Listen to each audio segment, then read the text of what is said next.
Does someone want to? Oh, don't live stream yet. How do I stop it? Because I just wanted to enter the data. It's live. There's 5 people there watching us now. Hello, welcome to the Cosmology from Home 2022 live stream. We weren't expecting to go live just yet, but we've accidentally gone live early. So hey, let's just get going.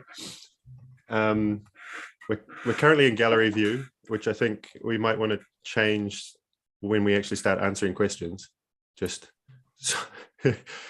awesome. So the plan today is to answer the questions of the people who are watching live, as well as the questions that were asked in the Reddit AMA. So what we will be doing behind the scenes is looking through those questions and volunteering who answers each question, and then coming to the camera to answer the questions. In the meantime, yeah, actually, let's start with introducing ourselves. So hi, I'm Sean Hotchkiss.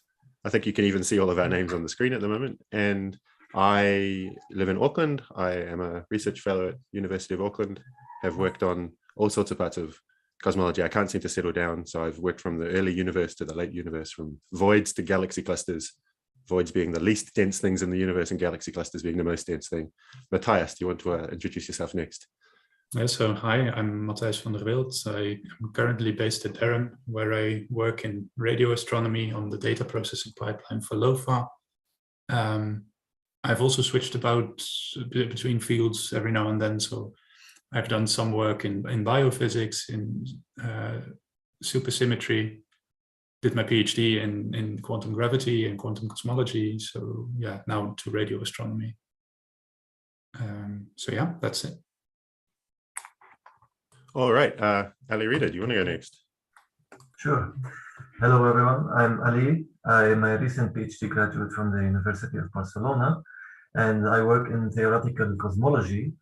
And during my PhD, I worked on basically exploring new ways to test different theories of gravity, and I was also exploring neutrinos from a different perspective in gravitational fields. And I'm really happy and excited to be in this chat today. Great. Who would be next? Deanna, you would be next. Yeah, hi everyone. My name is Deanna Hooper. I'm a postdoc currently at the University of Helsinki in the Helsinki Institute of Physics over in Finland.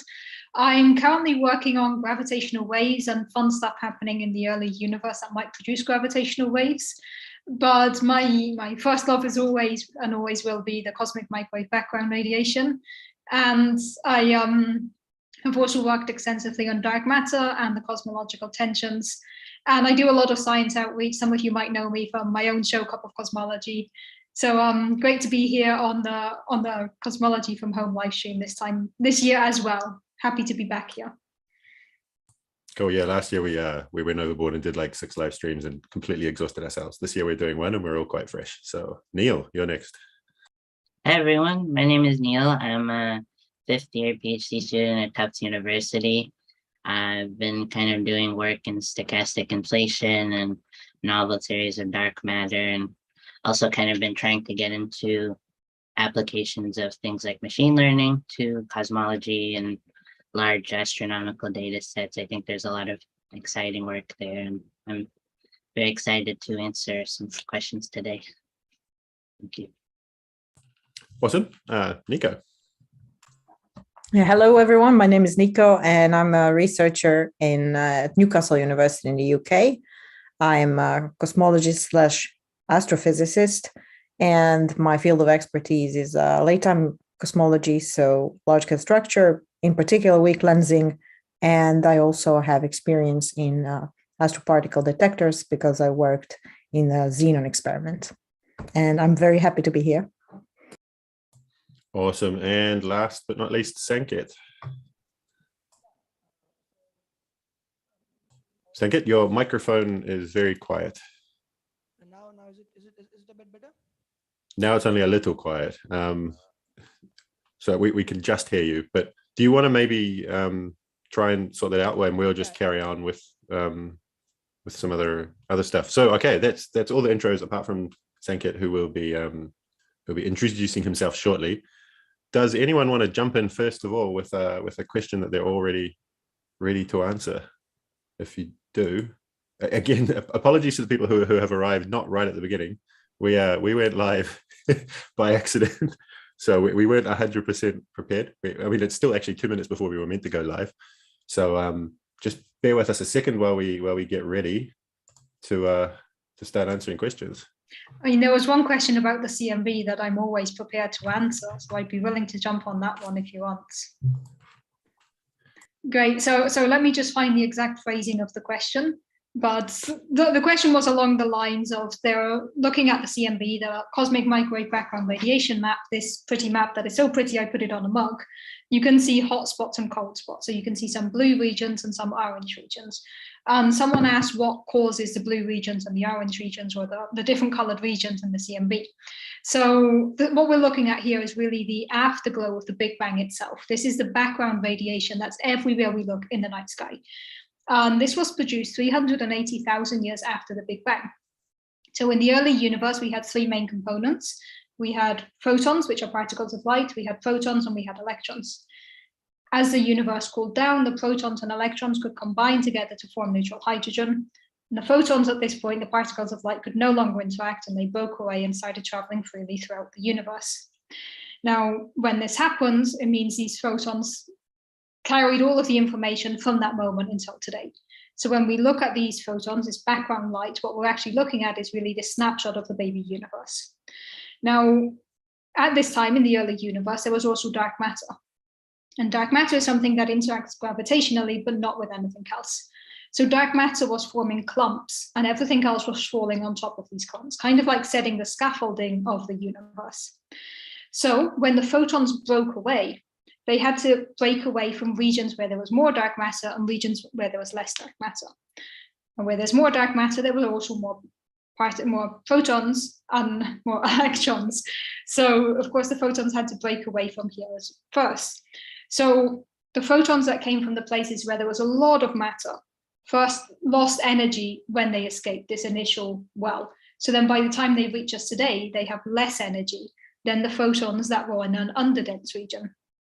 So this means that when we look at the night sky today, we see regions with photons that are more energetic, regions with photons that are less energetic.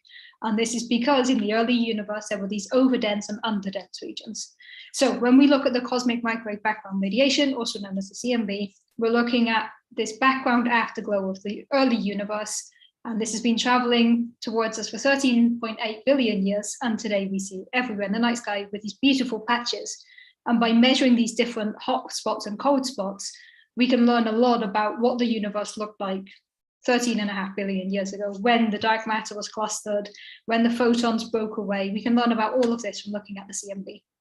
So hopefully that answered the question. Awesome. Thank you, Deanna.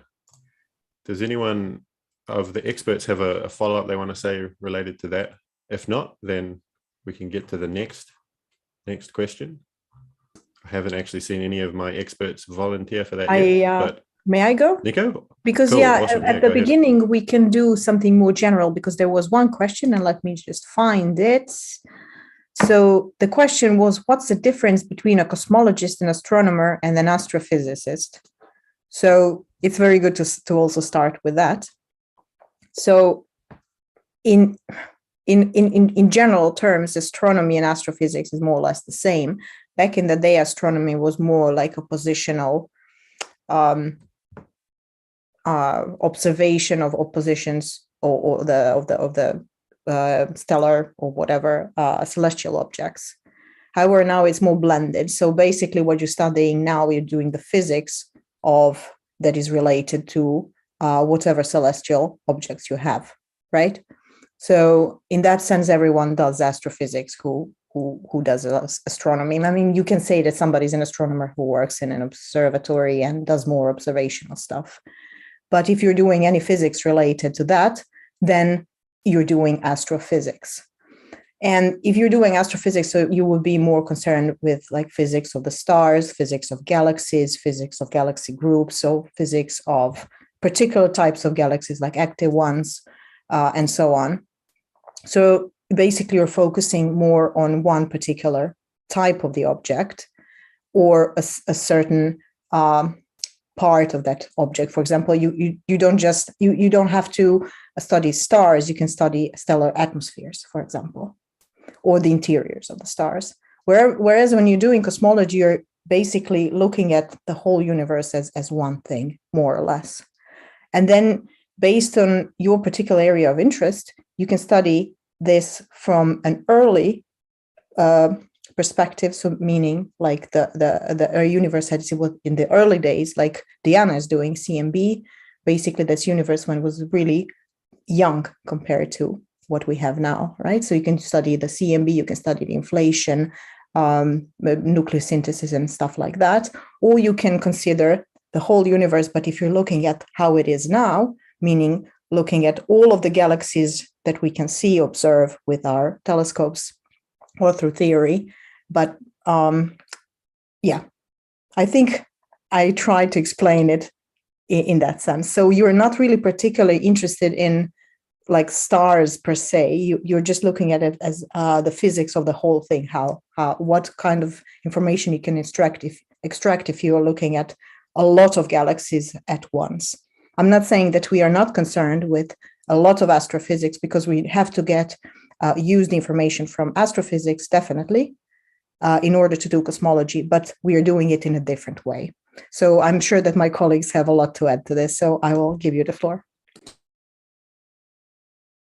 Cool. Yeah, I just wanted to sort of follow up and say, I really like Nico's answer, and is more or less how I would express it myself. But at the same time, in the end, cosmologist, astronomer, and astrophysicist are just words. And whilst Nico and I appear to have an agreement of what those just words mean, other people will not have the same agreement. And there's no like dictionary God-given definition. This is what a cosmologist is. This is what an astronomer. And there are lots of astronomers who are cosmologists because they're doing the astronomy that relates to cosmology and things like that. But probably Nico's definition is broadly what most people, or at least her and I, and we're the only important people, think it means. So cool. Next in line, we have Matthias. Yeah, so I just wanted to answer one of the questions about whether dark matter and dark energy have been proven to exist via experiments. And I think that it is important here to distinguish between experiments and observations, because experimentally, these have not been shown to exist. There are a lot of experiments which I can't remember the names of, so maybe some of the others can chip in. There is IceCube, there is Xenon, Xenon 1 ton and Xenon N ton, where they do try to measure dark matter particles, but to my knowledge, all they've done so far is just tightened the bounds, or increased the bounds for the dark matter couplings and for the masses of the dark matter particles. And dark energy, I think, currently is expected to have an energy that, like the vacuum energy density of the universe, is expected to be about 10 to the minus 10, I think, joules per cubic meter in the appropriate unit system. And that is also something that cannot really be probed currently by experimental observations. And observationally, on the other hand, there is good evidence that, or at least data that very strongly suggests that those things exist. In the case of dark energy, there is, if you look at cosmological scales, you see that different universes are redshifted compared to what you would expect them to, like the frequency, the light that you would expect to see, which means that every galaxy moves away from us. So either that means that we are at a very privileged position where everything just happens to move away from, or that means that every position, with respect to every position, galaxies are moving away uniformly.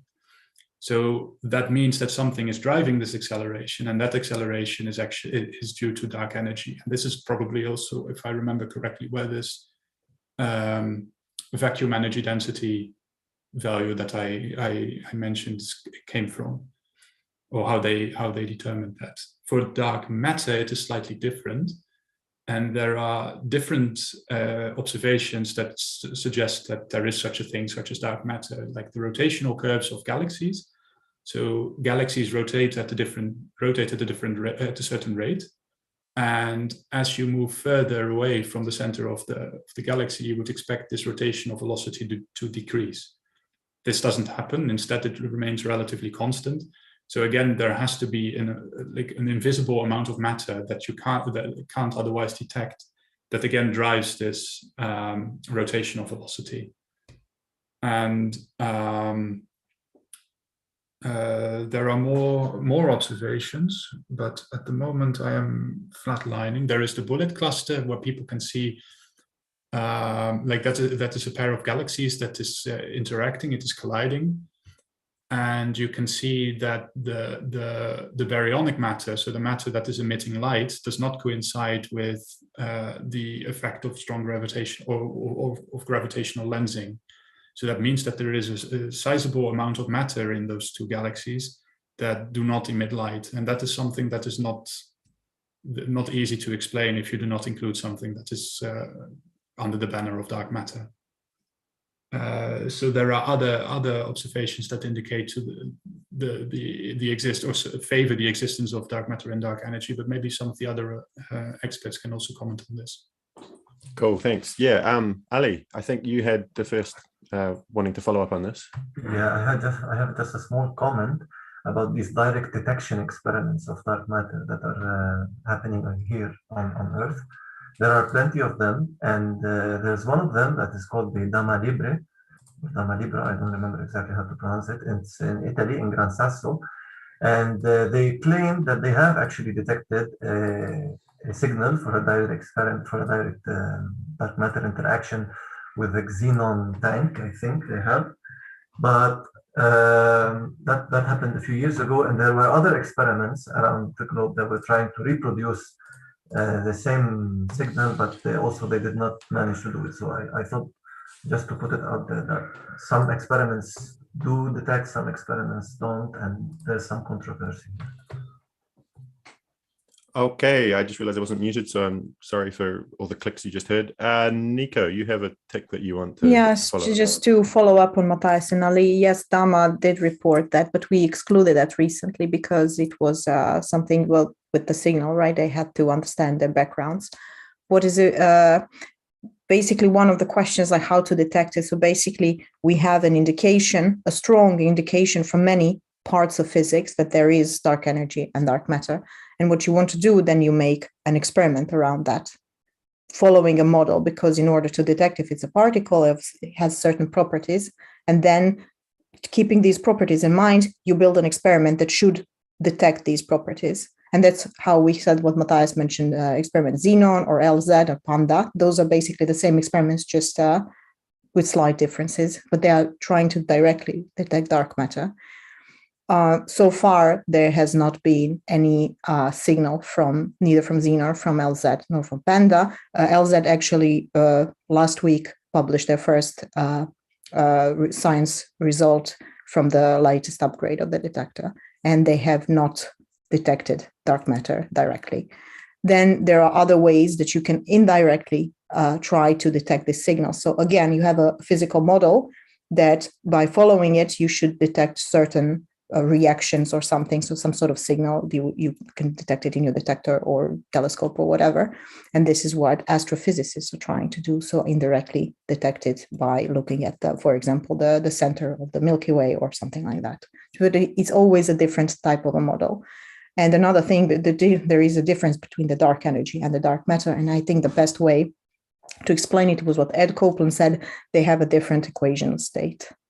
So maybe you can look up with the equation of state, what it is, and then it will maybe make more sense. And I will stop talking because other people need to talk. So I think Sean. Yeah, I just wanted to follow up on this dark matter evidence for dark matter thing, because I think Matthias missed off the cosmic microwave background, which is by far the best evidence for dark matter now, because not just is it evidence for dark matter, but it was a predicted thing that I'm going to share screen, and you're going to see a plot that you're not going to, it's going to be intimidating at first, but I'm going to try and explain exactly what this is. So what you're looking at right now is a plot of the polarization of the cosmic microwave background. As you go from left to right, you're seeing different angular scales, different sizes of scales on the sky. And as you go higher, you're saying that at that angular scale, the cosmic microwave background is more polarized. And as you go low, you're saying it's less polarized. Now, this is a figure from 2015. And what this is showing in the red line is the predicted shape of this curve. And I'm not saying it was fitted to the data. It was predicted by looking at the temperature of the cosmic microwave background and saying there therefore must be this much dark matter because the fluctuations in the cosmic microwave background are influenced by dark matter because they are showing us the hotter and colder regions of the universe, and the hotter regions would have more dark matter and the colder regions would have less, or at least the light coming out of the wells where there's more dark matter would be, actually it would be colder. I got that wrong because it's losing energy as it climbs out. But by fitting to the temperature and saying, therefore there's this much dark matter, you can predict the polarization. You can say, it must be this red line. And then when you go out and measure it, you get the blue data points. So whilst there may be some other evidence for dark matter, it is nowhere near this pure and this precise. If one was to talk about the sigma of detection of the red curve here by the blue dots, it would be in the hundreds of sigma. It's just absolutely, there is something in the early universe that acts like what we call dark matter. And this will be true forever. It's as true as Newtonian physics in the sense that, yes, okay, it gets replaced by general relativity, it gets replaced by quantum mechanics. And as you advance through your physics career, you learn how it gets replaced. But in every high school in the whole world, when they're being taught physics, they're being taught Newtonian laws of physics. The first law, the second law, the third law. Those things are still true. If I want to describe a trolley rolling down a hill, I use Newton's laws. If I want to describe all the planets orbiting the sun, apart from maybe Mercury, I use Newton's laws. Maybe I need to modify them a little bit, but they're mostly true. And it's going to be the same about dark matter for the rest of history. To some extent, dark matter is there. Yes, it might be more complicated than just matter once you probe it in great details, but this shows that it is at least as true as Newtonian physics. I will stop screen sharing and we will move next to Neil. Sure. I thought I'd try answering. There's this question about inflation, which was what inflationary models are seeming to be the most promising at the moment. So I thought first quickly I could just kind of briefly describe what kind of inflation is, the mechanism of it. So inflation was just a very, very quick period of rapid expansion right at the beginning of our universe. And yeah, it kind of resembles the accelerated expansion that we're seeing today at kind of in our current epoch of cosmology. And just like we say that the current epoch of accelerated expansion is driven by dark energy, cosmologists say, you know, for inflation right at the beginning of the universe, we also need some substance to drive that inflationary expansion. And cosmologists typically call that the inflaton. It's a you know, cosmologists call it a scalar field, but it's basically just some substance which has a particular type of energy density that causes the universe to kind of expand in an accelerated way.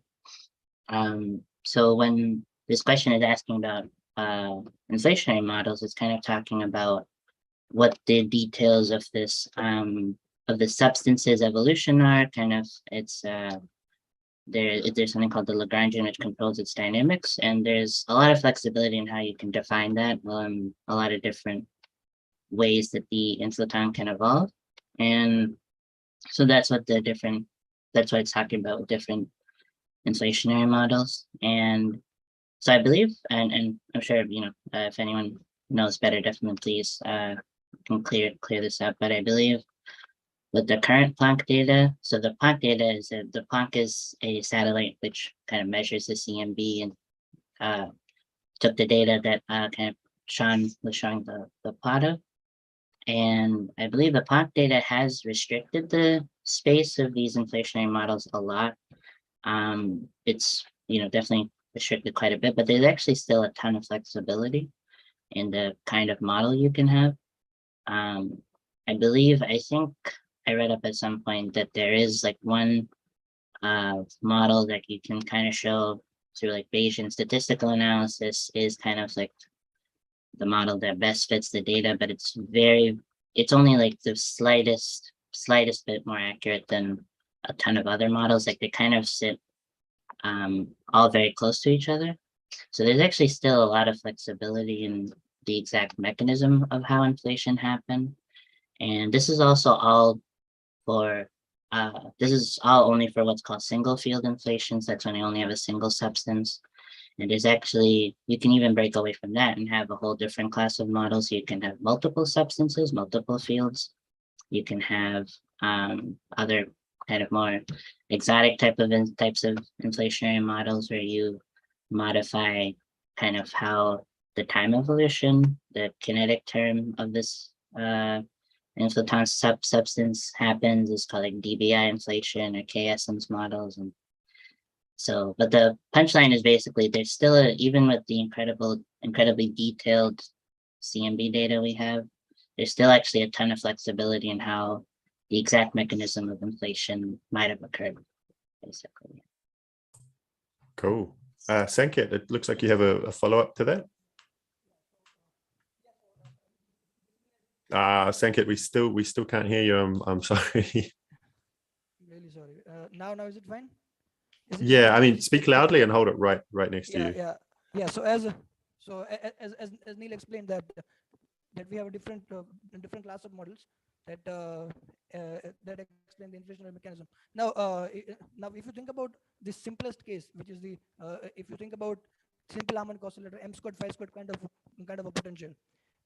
So basically what happens, I mean, if you want to understand what is going on in the single field scenario, is that a field is rolling down the hill, and in order to solve the hot Big Bang problems, like why the universe is so flat spatially, and why it is incredibly homogeneous and isotropic, we need at least 50 to 60 foldings of expansion. So basically these models, these different models, if you think about where this particular scalar field should be, if you think about 50 to 60 foldings of expansion, and we have certain inflationary parameters, like there is one parameter which we call tensor to scalar ratio. We can I mean it's a bit difficult to explain just this kind of a discussion, but we have to I mean so basically that R, we call that quantity R, and that must be the person asked about the current developments, and at the moment the value of R is really small. It's about 0.036 the upper bound, and all these simple models like the m squared phi squared and phi fourth and all these power law kind of potentials, they are basically ruled out because they have R I mean much larger than that. So basically we have to have a particular potential, a particular class of models which have a really flat kind of a potential, and that so the position of that particular field which would correspond to like 50 to 60 folds before the end of inflation. At that particular place, these inflationary parameters, which we set observationally, so basically they have to match the models that we have. They have to so these parameters basically have to I mean, so yeah. Cool, thanks. I'll just say one or two things. So an e-folding is when the universe has expanded by a factor of e being this, what is it called? Is it the natural number or something like that? But it's 2.7 something. So when the universe goes from having a size of 1 in some distance unit to 2.7, it has increased by a factor of e, or 1 e-fold. And then when it's increased by 2.7 squared, it's increased by 2 e-folds. And so when Sanket was saying 60 e-folds, that's a huge increase in expansion. Right, I believe Ali Reader, you were next in line. Yes, thank you. So one of the questions we had on Reddit was, what is the singularity supposed to be exactly, and why would it expand? So a singularity is something we use. It's a mathematical term that we use when things blow up, when we have a theory, and then at a certain point something in the theory becomes infinity. And this is what we call a singularity. And currently with the general relativity, which is the Einstein theory of gravity, the most famously two singularities we have is the ones of black holes and the one of the Big Bang. And we still haven't completely figured out ways to solve these two, because we don't like these singularities. I mean, when something blows up, it means that we do not want it. So we still need to figure out how to solve them. And concerning the expanding part, as far as I know, I'm not familiar with any singularity that happens that actually expands in the sense that it generates other singularities. Because by definition, it's something that is quite big, so it should already be something that is expanding, quote unquote. So I hope it was clear. Awesome. No one wants to follow up on that? Great. Awesome. Okay, Matthias, you're next. Yeah, so one of the questions from Reddit, I think, is why does cosmological inflation not affect anything at the atomic or the subatomic scale? The Schrödinger equation, the weak and the strong force are not affected by inflation. And the way I understand this is simply because the expansion, the cosmological inflation is simply so incredibly weak if you look at very small distance scales. So Sean already mentioned this e-folding. So there is an exponential expansion of space due to inflation or due to the cosmological constant today. And the way you should imagine this is that you have tiny, like every point in space in time expands slightly. So there is a very small, unmeasurably small increase in the distance. What makes this significant is that as you increase in length scales, you have an enormously larger amount of points that are contained within this distance scale. So distances on Earth are completely insignificant. Distances between the Earth and the Sun are insignificant. From the Sun to the center of the Milky Way, from the center of the Milky Way to the center of Andromeda, all of those are cosmologically so small that you will not see the effect of this expansion of space. The gravitational attraction between those objects, so Andromeda and the Milky Way, or the Sun and the Earth, is so much stronger that it will always overcome this exponential expansion, or this cosmic expansion. In particularly at the subatomic scale, you will never measure it. You will never see it. And it is actually an interesting question. Why? Because if you calculate, like there are calculations that were done from quantum mechanics where they try to calculate what, if you have quantized matter, what their contributions to, or what sort of vacuum energy you would expect. And that turns out to be much, much bigger than what is actually measured. That's one of the outstanding problems in theoretical physics today, at least in cosmology. So I think that is sort of what I have to say. Sean has a tick, so maybe you want to comment, maybe? Yeah, a few things about why inflation doesn't affect the subatomic scale that I kind of wanted to add to Matthias's good answer. The energy density of inflation itself in the early universe was so large that it should be affecting the atomic scale. It should be ripping atoms apart. So somehow that energy density went away, and that's why inflation ended. And when it ended, what we call the hot Big Bang started, the formation of protons, then atoms, then galaxies, then people. So some phase transition, like water freezing or melting, some change in the universe's matter or stuff that was in the universe happened, and the inflationary field that was doing all of this went away.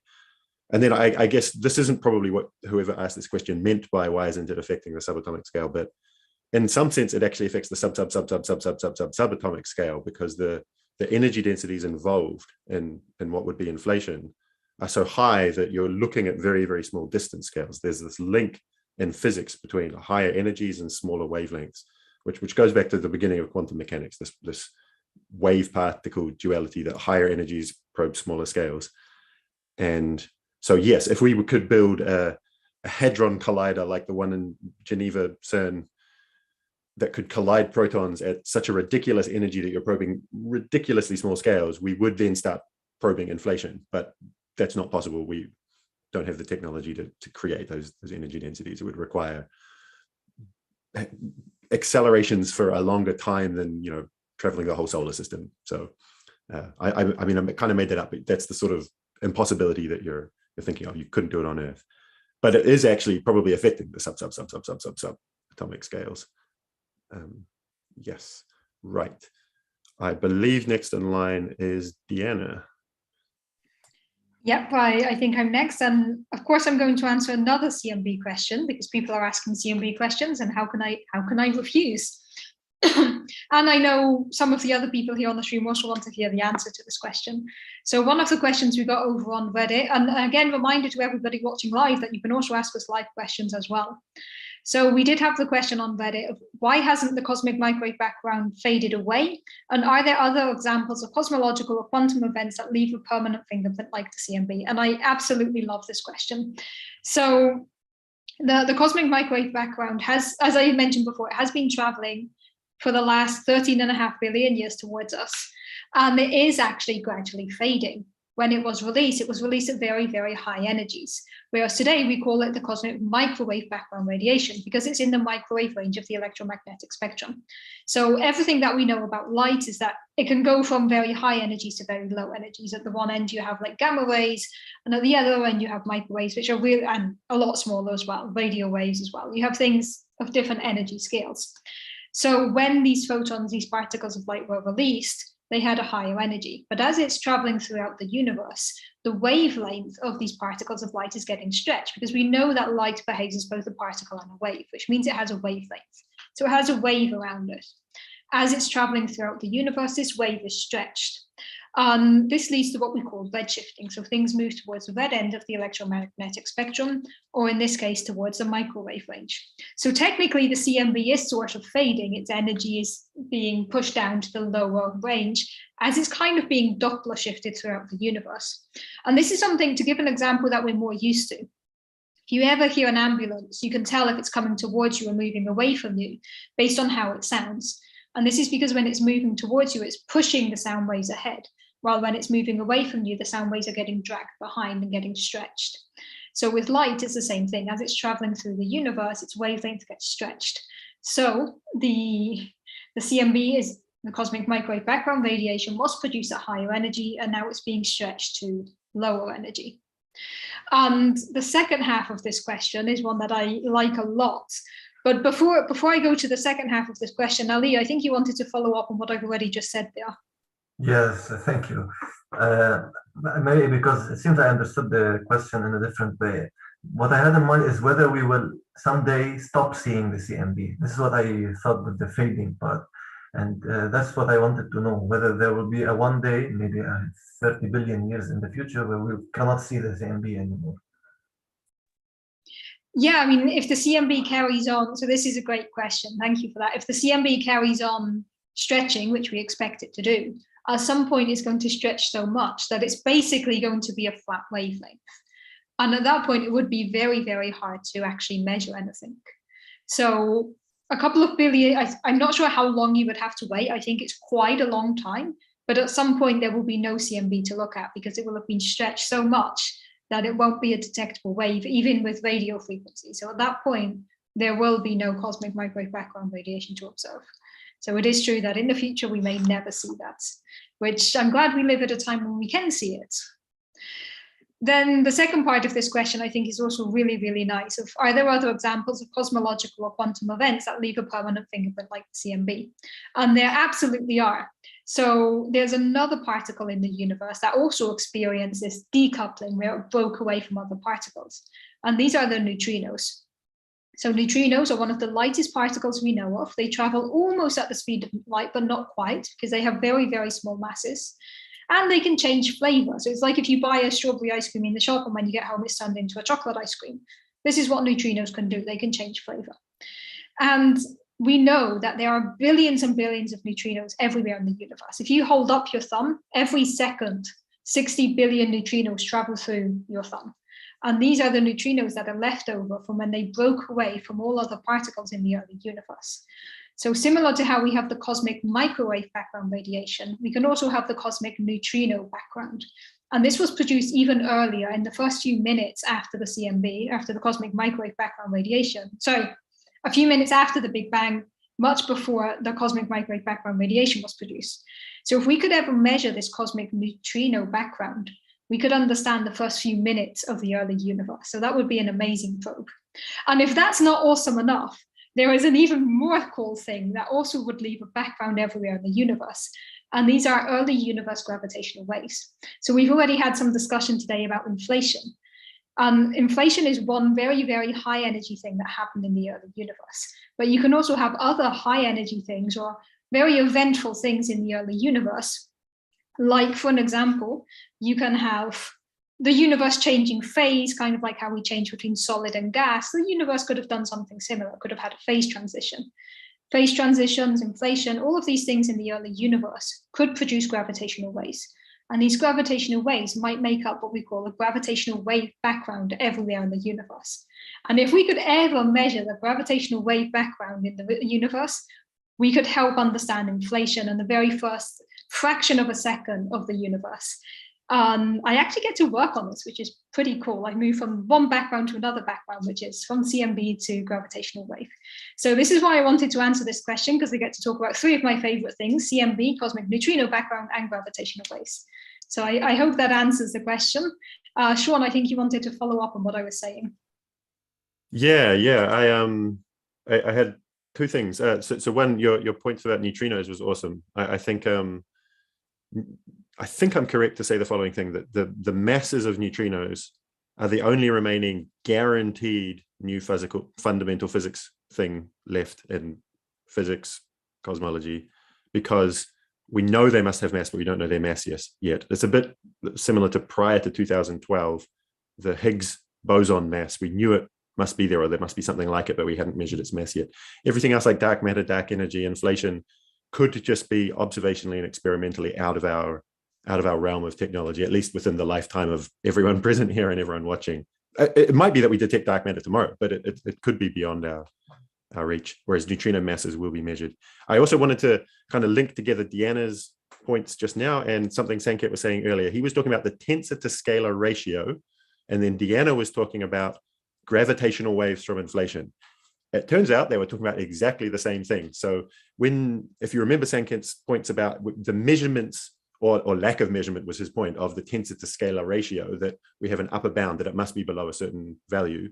This is also what Deanna was saying, that the gravitational waves from inflation haven't been detected, but could be detected. And if they did get detected, that would be amazing. So the way we talk about this is the tensor to scalar ratio. Tensor being gravitational waves, I'm not going to explain why, and scalar being the normal fluctuations. And so then this ratio is a thing that we measure. We have a question on YouTube. Does it matter where you observe the CMB from? I'm going to jump in and answer that, but if people want to follow up on that, that's cool. Probably not is the answer I'll give to that, because we think the universe is homogeneous and isotropic, meaning that homogeneous means the same everywhere, and isotropic means the direction doesn't matter. And something can be homogeneous and non-isotropic. It could be that way, everything's moving that way, but it's moving that way everywhere in the universe. Then it's not isotropic, because if I look in this direction, things are moving against me. If I look in that direction, things are moving with me. And things can be isotropic, but not homogeneous. We could be at the center of the universe, and in every direction we look, it looks the same. But as we move away, it looks very, very different. So because most of the measurements, not all, but most of the measurements so far indicate that on average, the universe is homogeneous and isotropic. The cosmic microwave background, at least on average, will look the same in every direction and in every place. Although the specific cosmic microwave background will be different when you look in different places. There are some hints that there may be some anisotropy to the universe, but it's very difficult to measure these things and be utterly sure that there's not some systematic, and systematic meaning some piece of the data that you haven't been able to remove that tricks you into thinking that there's some fundamental thing. So if it turns out that where you observe the CMB from matters, unless you're asking a very practical question of like on Earth versus in space, because as things come through the atmosphere, they do get messed up a bit. And we have to put our telescopes in the driest places on Earth, Antarctica and the Atacama Desert, because the water vapor in the atmosphere ruins the CMB. So maybe that was what you were asking, and I just gave a much more fundamental answer, but I've now given both answers. So hopefully whatever your question was, I answered it. Deanna, you have a follow-up? Yeah, of course, I can't resist talking about the CMB. So I think it's a great question. And I do completely agree with what you said, that it wouldn't technically matter. But I just want to add that there is a slight distinction we should make here, because what we observe, this beautiful map of the blues and the oranges, this would actually change. You would see a very different map. But the thing is, when we do the cosmological analysis, when we actually take the information from the CMB, what we're interested in is the statistical properties. So we don't care so much, and I'm just using my mug because it's an excellent prop and I have it right here. So we don't care so much that this patch is blue and this patch is orange. What we care about is how many blue patches there are, how many orange patches they are, and how big they are on average. So if you go to a star or a planet, sorry, that's like billions of light years away from here, and you look at the CMB, you would see a very different picture. You'd see different blues and different oranges. But when you take the statistical properties, which is what we care about, that would be the same. And I think it's really important to make this distinction, because what we look at would definitely be different, but what we learn from that would actually be the same. And I think that's a really cool thing about the CMB itself. And Sean, I think you wanted to follow on with that. Yeah, I'm just gonna overdo the over answering of this question because I like the question, but one could also interpret the where in time. And we've already had this discussion about how the CMB is cooling with time, and at some point it'll become so cold that you might have 1 photon per billion years, at which point essentially it's turned off.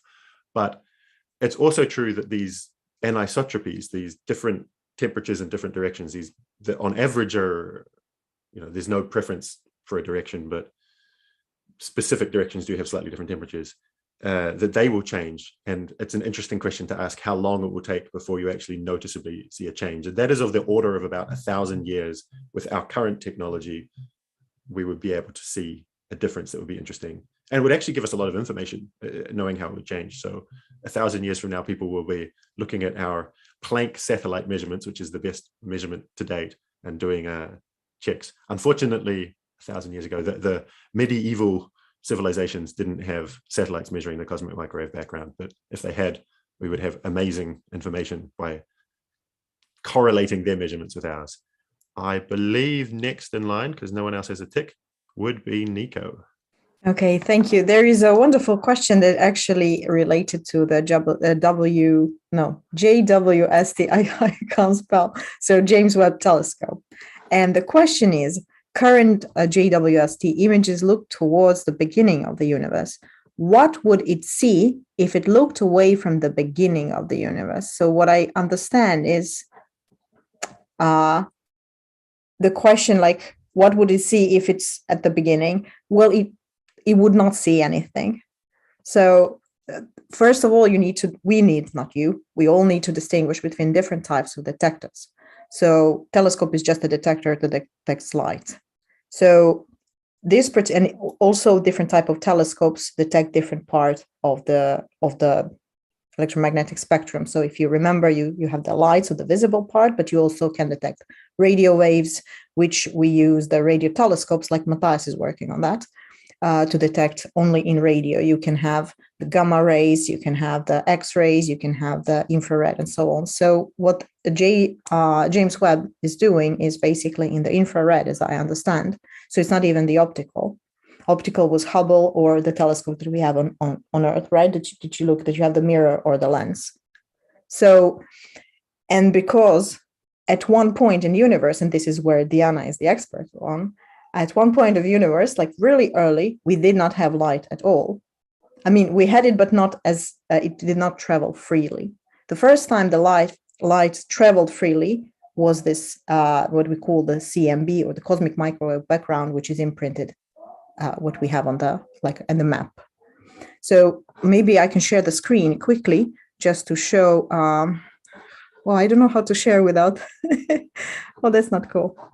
I can't share without. I didn't prepare. But if you look at the timeline of the universe, so basically you could observe light to a certain point when the light existed in the way that we can observe it now.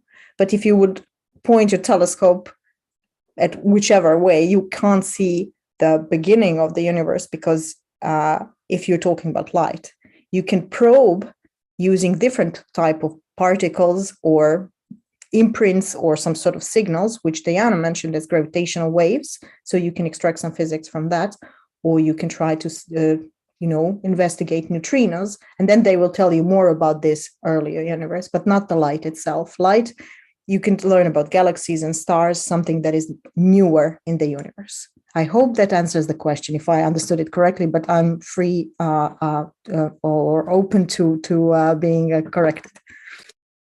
Deanna, you have a follow-up, I believe.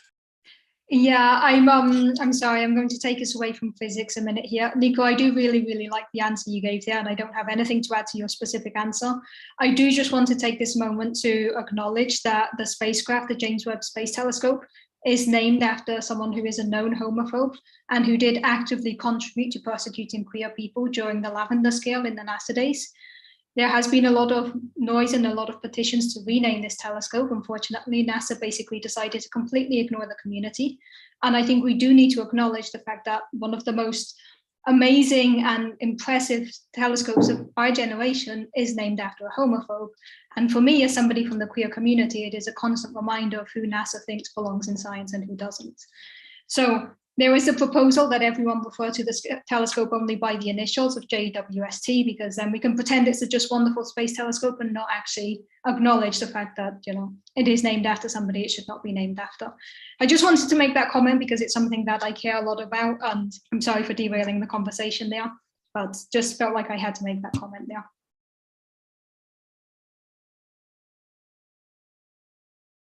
Sorry, I was typing jokes in the text about pretend it is just wonderful. It is just wonderful. But yeah, I mean, obviously Deanna meant pretend it is officially the Just Wonderful Space Telescope. Okay. I have forgotten the order of who's next. Neil, I believe you're next.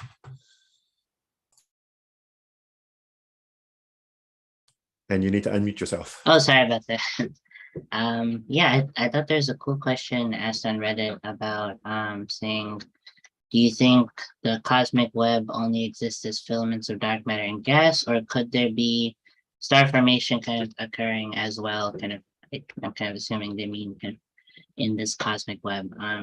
So that could be kind of when I could talk a little bit kind of about what they kind of mean about the cosmic web. So our current kind of understanding of the large scale structure of the universe is that it's kind of roughly made of two macroscopic components. One is we have these dark matter halos, which are, I believe, kind of every galaxy is kind of housed at the center of these very, very big spherical halos of dark matter. So these kind of pepper our universe. And in between all these dark matter halos, there are kind of these filaments of very hot gas, basically called the intergalactic medium. And yeah, that's kind of this what this person is talking about with this cosmic web structure, large scale structure of our universe. Yeah, that's a very good question. If there could be kind of star formation happening kind of out there, maybe new galaxies being forming in this cosmic web. So that's a very good question. And unfortunately, this gas is very, very hot. So it's actually, I believe its temperature is about the order of the core of the sun. It's tens of millions of Kelvin. It's very, very, very hot. And it's also very, very sparse. It's very, very dilute. I believe the density is something like 1 part in every cubic meter. So one just like proton, like one particle. And the best vacuums on Earth, the best we can do is something like 1 trillion particles per cubic meter. So, you can imagine if that's the best like vacuum we can make on Earth, how sparse that must be, in the intergalactic medium. Even in the interstellar medium, which is kind of the gas that permeates our galaxy. The density is something like 1 million particles per cubic meter. So this is incredibly, incredibly dilute. So basically the particles aren't close enough, and also they're too hot. In order to get star formation, you actually need cold gas. You need gas that's of the order of like 5 Kelvin or so. It's like very, very cold. And 5 Kelvin, and some Kelvin, by the way, so 0 Kelvin is absolute zero. Freezing point of water is like 273. So this is very, very cold. And you need very cold gas because you need the gas to gravitationally collapse in order to form stars. That gas needs to get close to each other. And so that's kind of, for both those reasons, you really don't get any star formation outside of galaxies, because galaxies really they get these infalls of cold gases, which form nebulas, which are these star nurseries, which kind of birth stars. And so, yes, hopefully that answers the question. Cool. Thanks, Neil. I learned something in that answer. Cosmology is such a wide field that you get people who will, you have to specialize to some extent. So my knowledge of stellar evolution is so small that I didn't know you needed cold. Sounds so counterintuitive. You need a cold place to form a star, but everything's relative, I guess. And so you need a cold enough relative to, yeah, I guess. Absolutely, yeah. It's kind of like it has to be cold enough to get close together, but then of course, as you say, you know, the intuition of stars are usually like a little hot. You know, they're decently warm, so you need the gas to be cold enough to get close together, but then friction heats everything up and ignites nuclear fusion and forms stars. So yeah, it's kind of counterintuitive, but very interesting. All right, Nico, I think is about to tell me off for not understanding stellar structure. Yes, I was told that in Italy, that you have to know stellar structure and evolution in order to do cosmology. And I agree with Professor Marigo. But basically what Neil was saying is, if you have really hot environment, then you have the disintegration. So basically whatever you produce, like your photons are going to be able to destroy. So that's why you need a cooler environment, if I remember correctly. Cool. All right. Next up is Sanket. Yeah. So is my voice a nice one? Okay. Thanks. Yeah. So the first question that this person asked that I did not get, but the second one that I mean, this is kind of a thing that is a big misconception. So the question is. Sorry, just tell us what the question is. Yeah. So how can we know that where the Big Bang is, and if the center of the universe depends on the observer? So it's a big misconception that so many people think that Big Bang is some kind of explosion, that I mean, it just exploded, and it's not like that. As earlier and earlier we go back in time, the universe is more and more homogeneous and isotropic, and as Sean also discussed that. I mean, it's homogeneous means same everywhere, place to place, and isotropic means same in every direction. So there is no particular place in space. So any observer cannot. I mean, we cannot distinguish a particular special point. So basically, we can. I mean, any observer can consider himself as a center of the universe, because it's everywhere same everywhere. It's a bit non-intuitive to say that the Big Bang happened everywhere. So Big Bang actually did not occur at a particular place. So it's better to say that Big Bang is not a point in space, but a moment in time. So as we go back in time, the entire universe becomes smaller and smaller and smaller, since it's expanding. Yeah, so I hope that answers the question.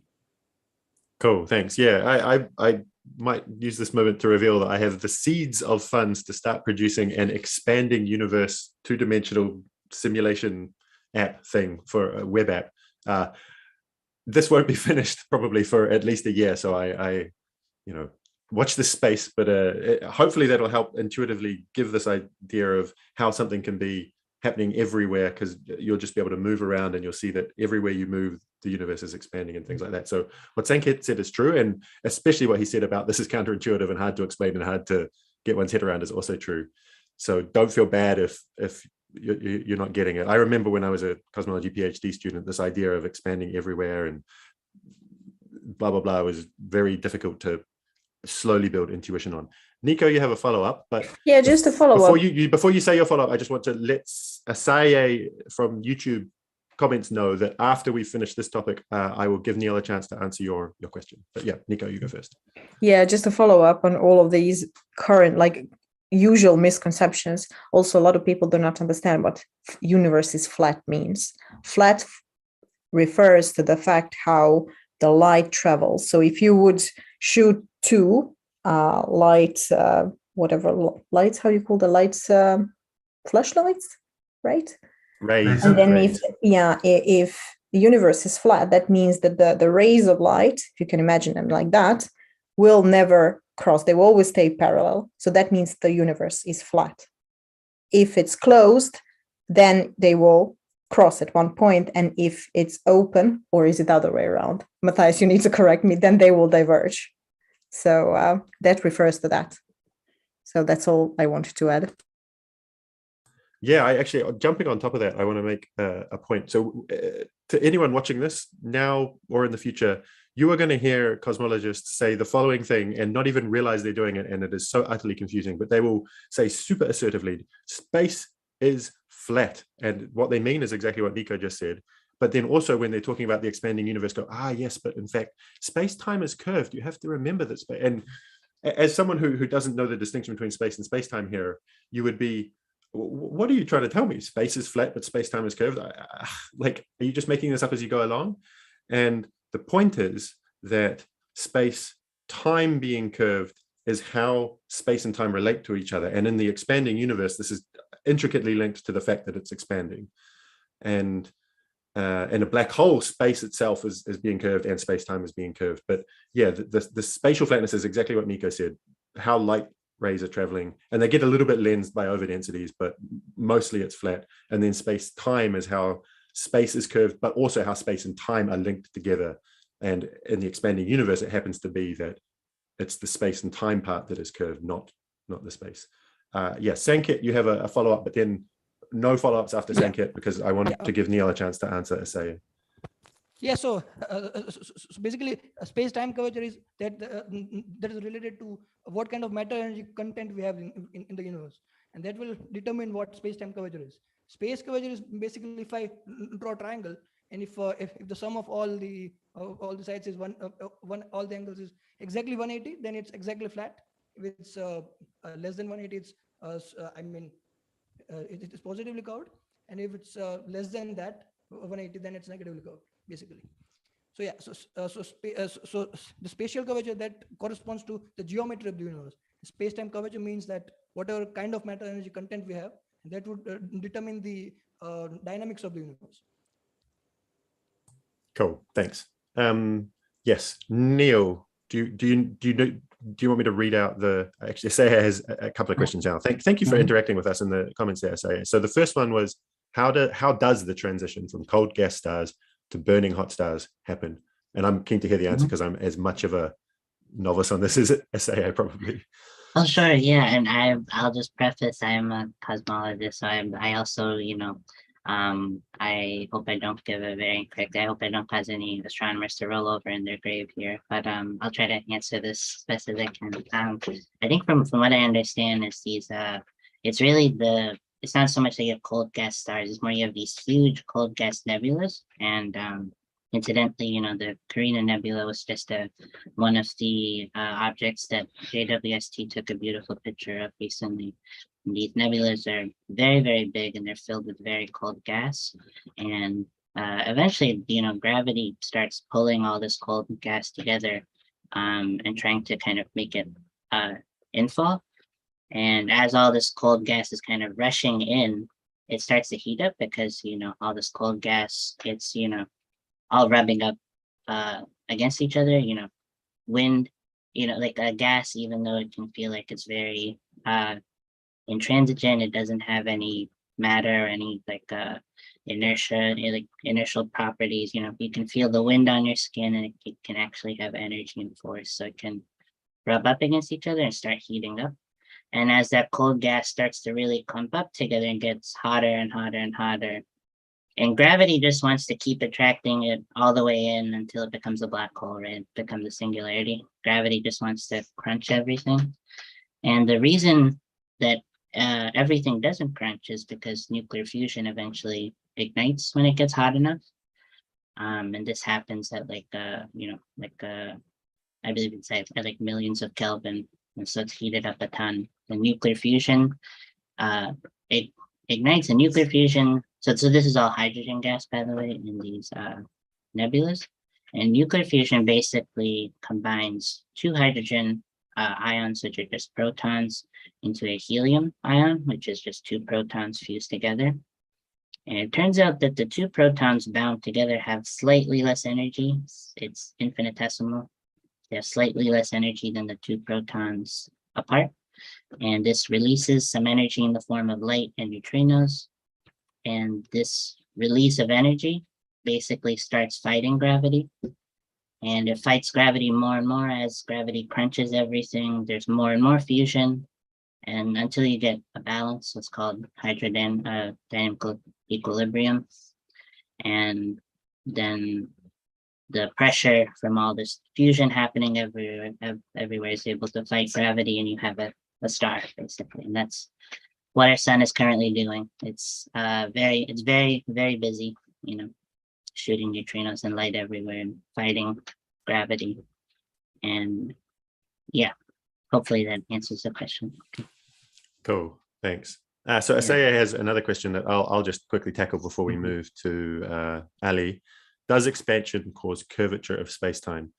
So I guess the way to answer that is that the way that general relativity works is, I think as Sanket said, the matter you have in the universe and its kinetic energy, so its energy of motion, tells you how space-time curves, and then space-time curvature tells matter and radiation how it moves and evolves.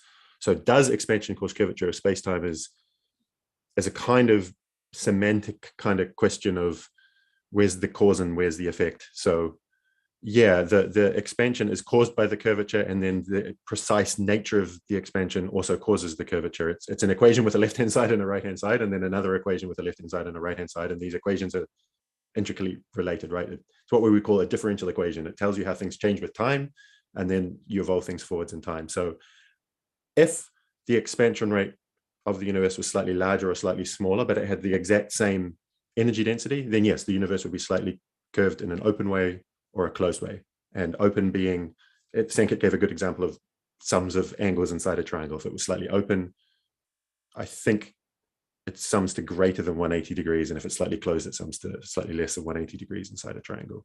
So yeah, I hope that answers your question. It's kind of they cause each other, I guess, is the 3 or 4 word answer, and hopefully my slightly longer answer explains what I mean by that.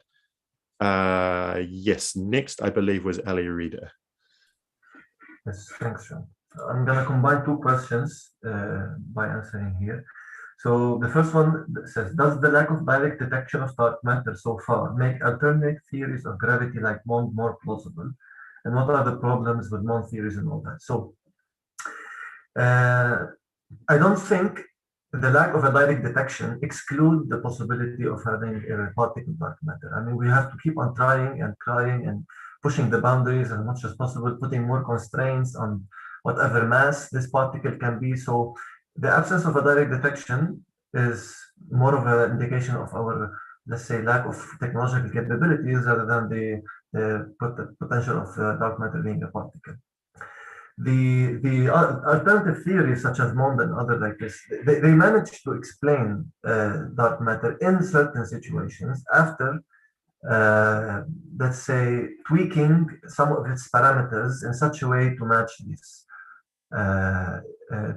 these systems. And I want to highlight something very important here that I don't think the community has taken it very seriously, which is the fact that there are a lot of galaxies that are actually dark matter devoid. There is almost no dark matter available in these galaxies, which means that if you have a universal gravitational interaction, which means your gravity should look the same everywhere, and you want to say that dark matter is part of this theory, then it can't explain the presence of these galaxies, at the same time explaining the dark matter dominated galaxies.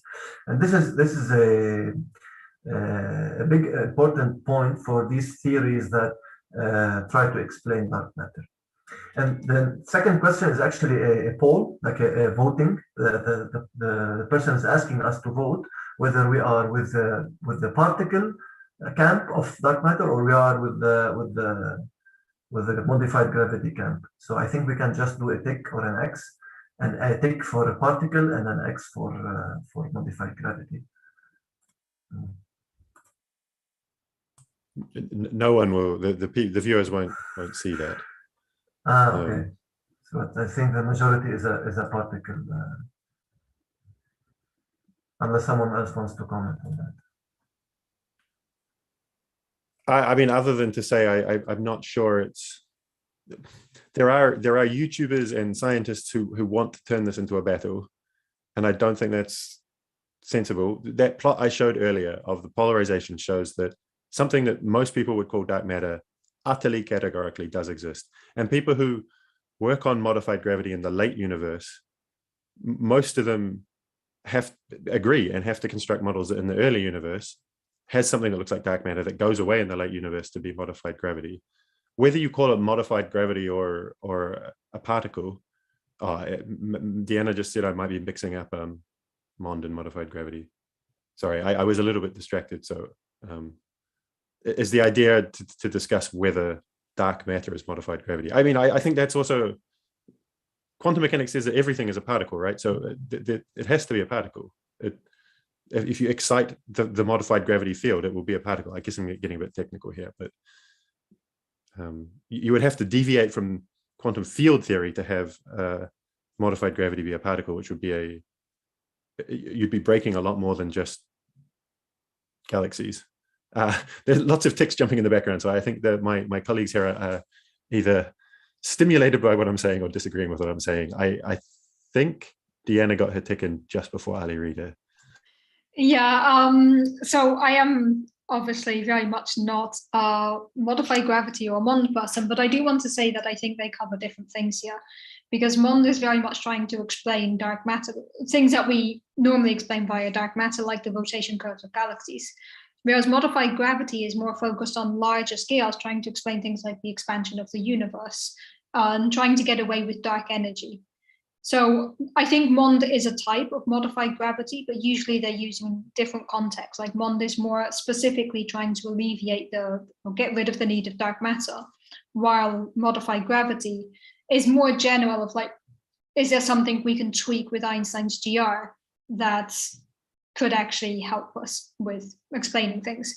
And I think while MOND, in my opinion, doesn't have much evidence to support it, mainly because it can't explain the CMB, I think modified gravity, on the other hand, is something that does reduce to Einstein's GR in some limits. So it's just asking the question of, is GR, general relativity, sorry, I'm using an acronym there, GR is general relativity.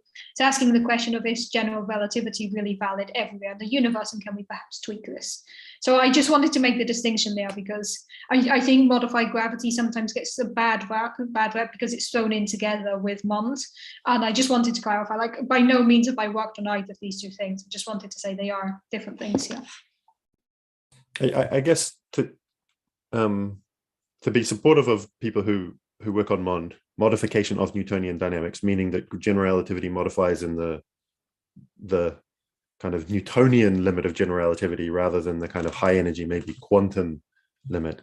There are models now which work. They may be contrived, they may have a lot of bells and whistles, but they work to have dark matter present in the early universe and then going away in the late universe, so that MOND can do what it needs to do in the late universe, and present on larger scales so it can explain bullet cluster things.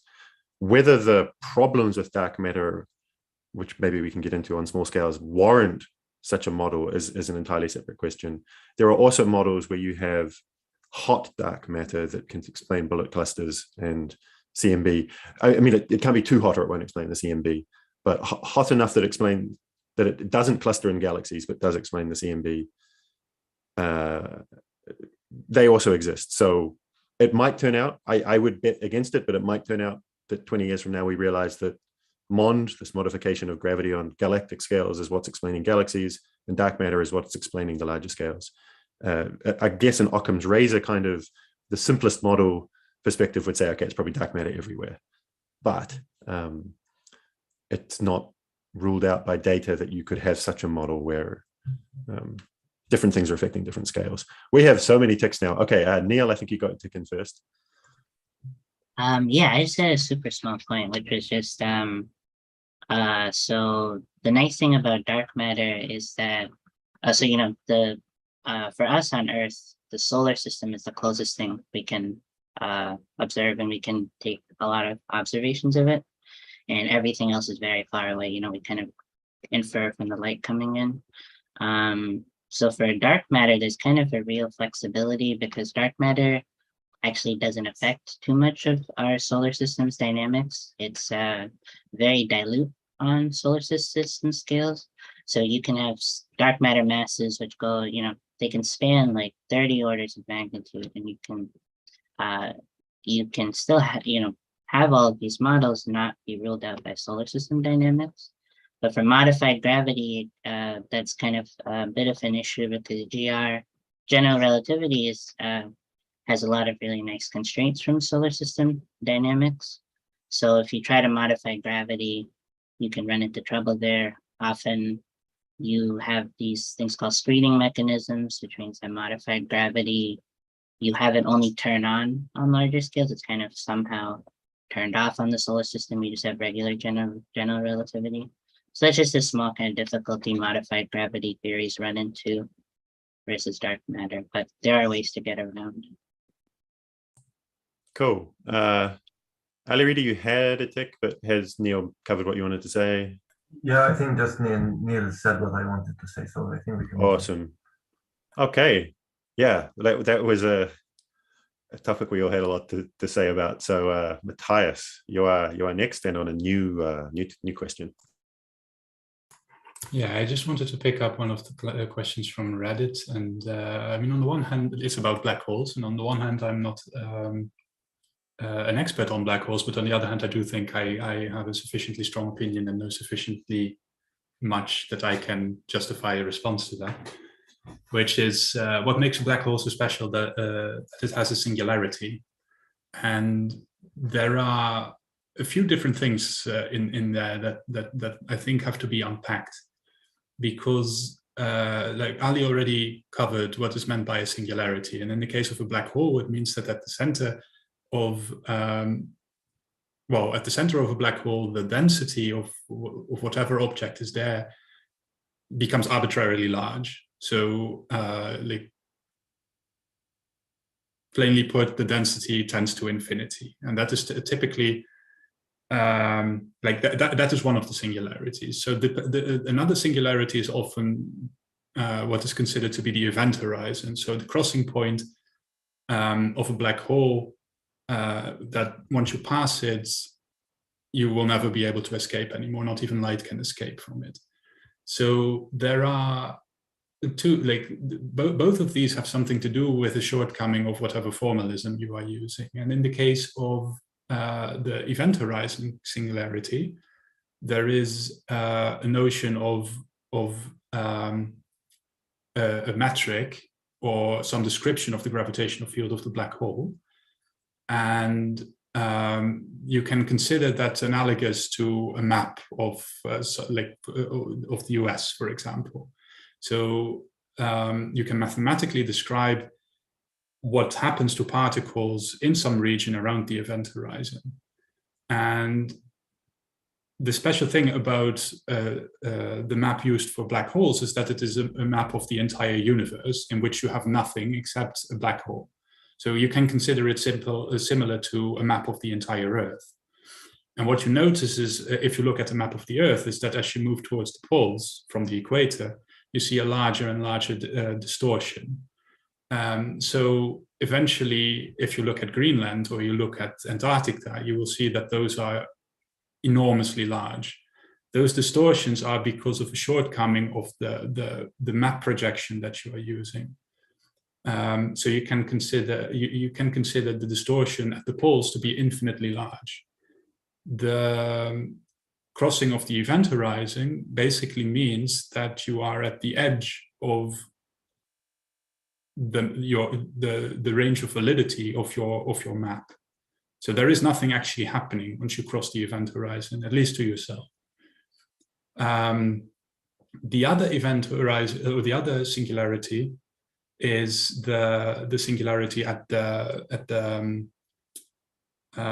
center of the black hole. And any massive object that you that you can assign a gravitational field, and if you can somehow describe that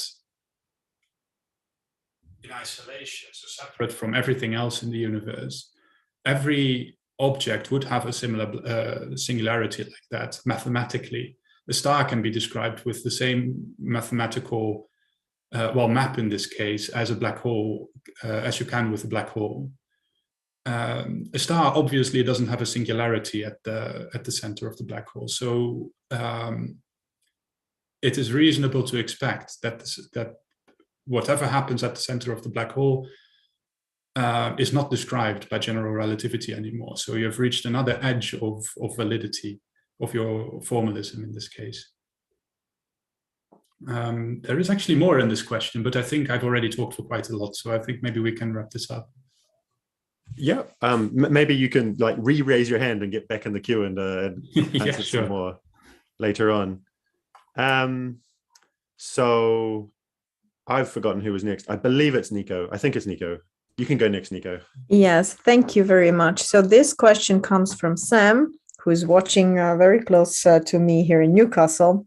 So he said, Nico, I can't ask questions on YouTube, but if you see this, what are your scientists' favorite and most realistic sci-fi films or novels? So I think that's a really light and nice question that people usually like to hear.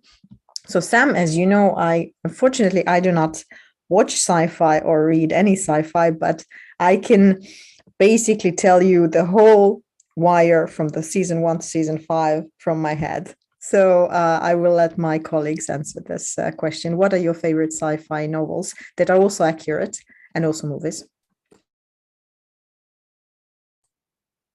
Does anyone want to jump in with an answer? I can ask like who is on my screen. So Diana, you can go first. Sorry, I was actually just reading something. Could you repeat the question? So the question is, what are your favorite sci-fi movies and novels? Right, so I think there was a double part to this question of which is your favorite and which is the most accurate. If you can add, yes, which is more accurate. For me, they're not the same. My favorite one is Doctor Who. I mean, I have a Doctor Who poster behind me. I'm wearing a Doctor Who necklace. My favorite sci-fi piece of medium is always going to be Doctor Who, but it is as unrealistic as you can possibly get. I think one sci-fi thing that I really enjoyed that was very scientifically accurate is the new show, or the newer version of the 12 Monkeys show that came out a couple of years ago, where they talk about time travel and things like that. And it is done in a way that is actually pretty scientifically accurate. So there's my favorite one and the one that I think is most accurate. Thank you, Diana. Neil, can you go next? Sure. Let's see. I'm trying. I do read a lot of sci-fi, but it's kind of more in the robots taking over the Earth direction. I think there's an anime, if that's valid, that I watched called Planetes, which the one nice thing it does is it depicts motion in space very accurately. Like there's no sound or anything, and the motion is all very accurately displayed. So if you're into anime, I think that's a nice one. Thank you very much. Ali, can you go next? I will be the party pooper here, and I will say I'm not watching. I don't watch any sci-fi. I prefer the fantasy because it's already, not realistic. So why not go all the way to magic and goblins and all that? The Hobbit. Fantastic. We all love The Hobbit, I think, especially Sean, probably. Matthias? Yes, I'm not. I think there's a lot of sci-fi novels by Asimov that are very good and at least reasonably realistic. And there's also a number of I haven't read all of Asimov, but the few that I have, I very much enjoyed. There's also the series The Expanse, which is both like originally a novel and has recently also been adapted as a TV show, which is not quite there realism-wise, but like to some extent they do get very far with showing quasi like realistic space travel if you remove the need for them taking basically unobtainium for their fuel and whatever. The kinematics of the way they describe spaceflight is very realistic, I think. Thank you. Sean? I'm not a huge fan of science fiction. I can't suspend my disbelief when I'm watching it. I love fantasy for the same reason Ali Rita said. It's like almost every science fiction, and I know Matthias said Isaac Asimov is pretty good at this, but I've tried reading Isaac Asimov, and in my subjective opinion, it's still fantasy and magic. Like the only author who I've read some books of where it doesn't feel like fantasy and magic at all is Arthur C. Clarke. And I think The Expanse might also be a bit like this, but they almost always have some form of magic, whether it's faster than light travel or proton drives or quantum this or quantum that to explain something. And as soon as that happens, I've lost my suspension of disbelief and I'm rolling my eyes. So Lord of the Rings, Stormlight Archive, Discworld, I love it because they're like, it's like, magic. I can do what I want. They create their new world, and I'm able to immerse myself. But I just can't do it with science fiction. Star Trek just makes me cringe. Star Wars I love because Star Wars, they're like, it's the magic force. And I'm like, okay, it's the magic force. You've got it. But Star Trek, it's like, yeah, we're going to use our quantum hyper super drive to flash the laser beams. And I'm like, what? This is nonsense. So I get that people like science fiction, and I'm not criticizing you for it, but I can't suspend my disbelief. Neil wrote in the chat, Arthur C. Clarke, Rendezvous with Rama. Yeah, I would agree that is an example of one where he takes no magic shortcuts. I guess I read that and enjoyed it a little bit, but much prefer like just going all in with the magic. I agree, especially if it's Discworld. I love it. I mean, I also read non-science fiction and non-fantasy as well, where it's, real people on Earth getting up to mischief. Thanks. So let's give a chance to Sanket to share his favorite TV show. So I actually don't watch and read a lot of science fiction, but the ones that when I watch them, I forget about science because then I might not be able to enjoy it as much. So I did like one movie, Interstellar. Other than that, I will say that one movie because it was I think it was compared to other movies, it was scientifically accurate a bit. I think I'll say that. Thank you very much. Matthias, did you want to add something to the discussion of the science fiction? This was something that I just had a comment about hard science fiction writers. There's also, I'm not sure how to pronounce his last name, Greg Egan. Like he really grounds all his novels very much in hard physics and mathematics. So he has a lot of expositions on his website on how his universes actually work and how that shapes the story in the narrative. That was just a minor comment on that. Cool. Okay, I think we've all done our sci-fi fantasy stuff. Okay, so Deanna, I think you're next. Yeah, I was next, and I realized the question I copied to answer, Ali also wanted to answer, so maybe I can give my answer first, and then we can go to Ali, because then we can both answer. So there's a very nice question here, not completely science, but a very nice question of, do you think humans will ever figure it all out? Obviously not in our lifetime, but do you think there will ever come a day where we are like space? Oh yeah, we know all about that. My answer to that is, honestly, I hope we don't ever reach that point, because where would be the fun in that? I'm a cosmologist to try to help figure out what's out there, and I hope we never get all the answers, because what's left for the next generation of cosmologists to figure out? the joy of discovery, the joy of the unknown is what makes science so amazing. Knowing that we're just going to push our understanding a bit further, but we'll never get an absolute answer, makes it so fun. So I sincerely hope there is never a day where we look at the night sky and say, we've understood every single thing happening up there. I think that would be a very sad day for science if that ever happens. So that's my answer, but Ali, I think you wanted to answer this question as well, so please do go ahead.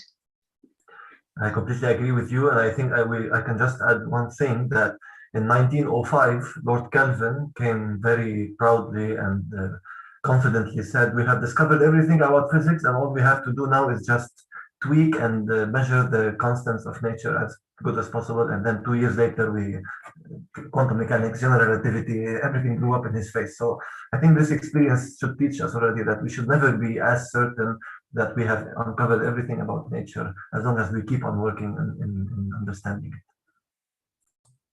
Matthias, you have a tick? Yeah, I just wanted to tie in with what Ali said, that it's also around like late 19th century, Max Planck wanted to do a physics PhD, and he was also actively discouraged from doing this, exactly for the reason that Ali said.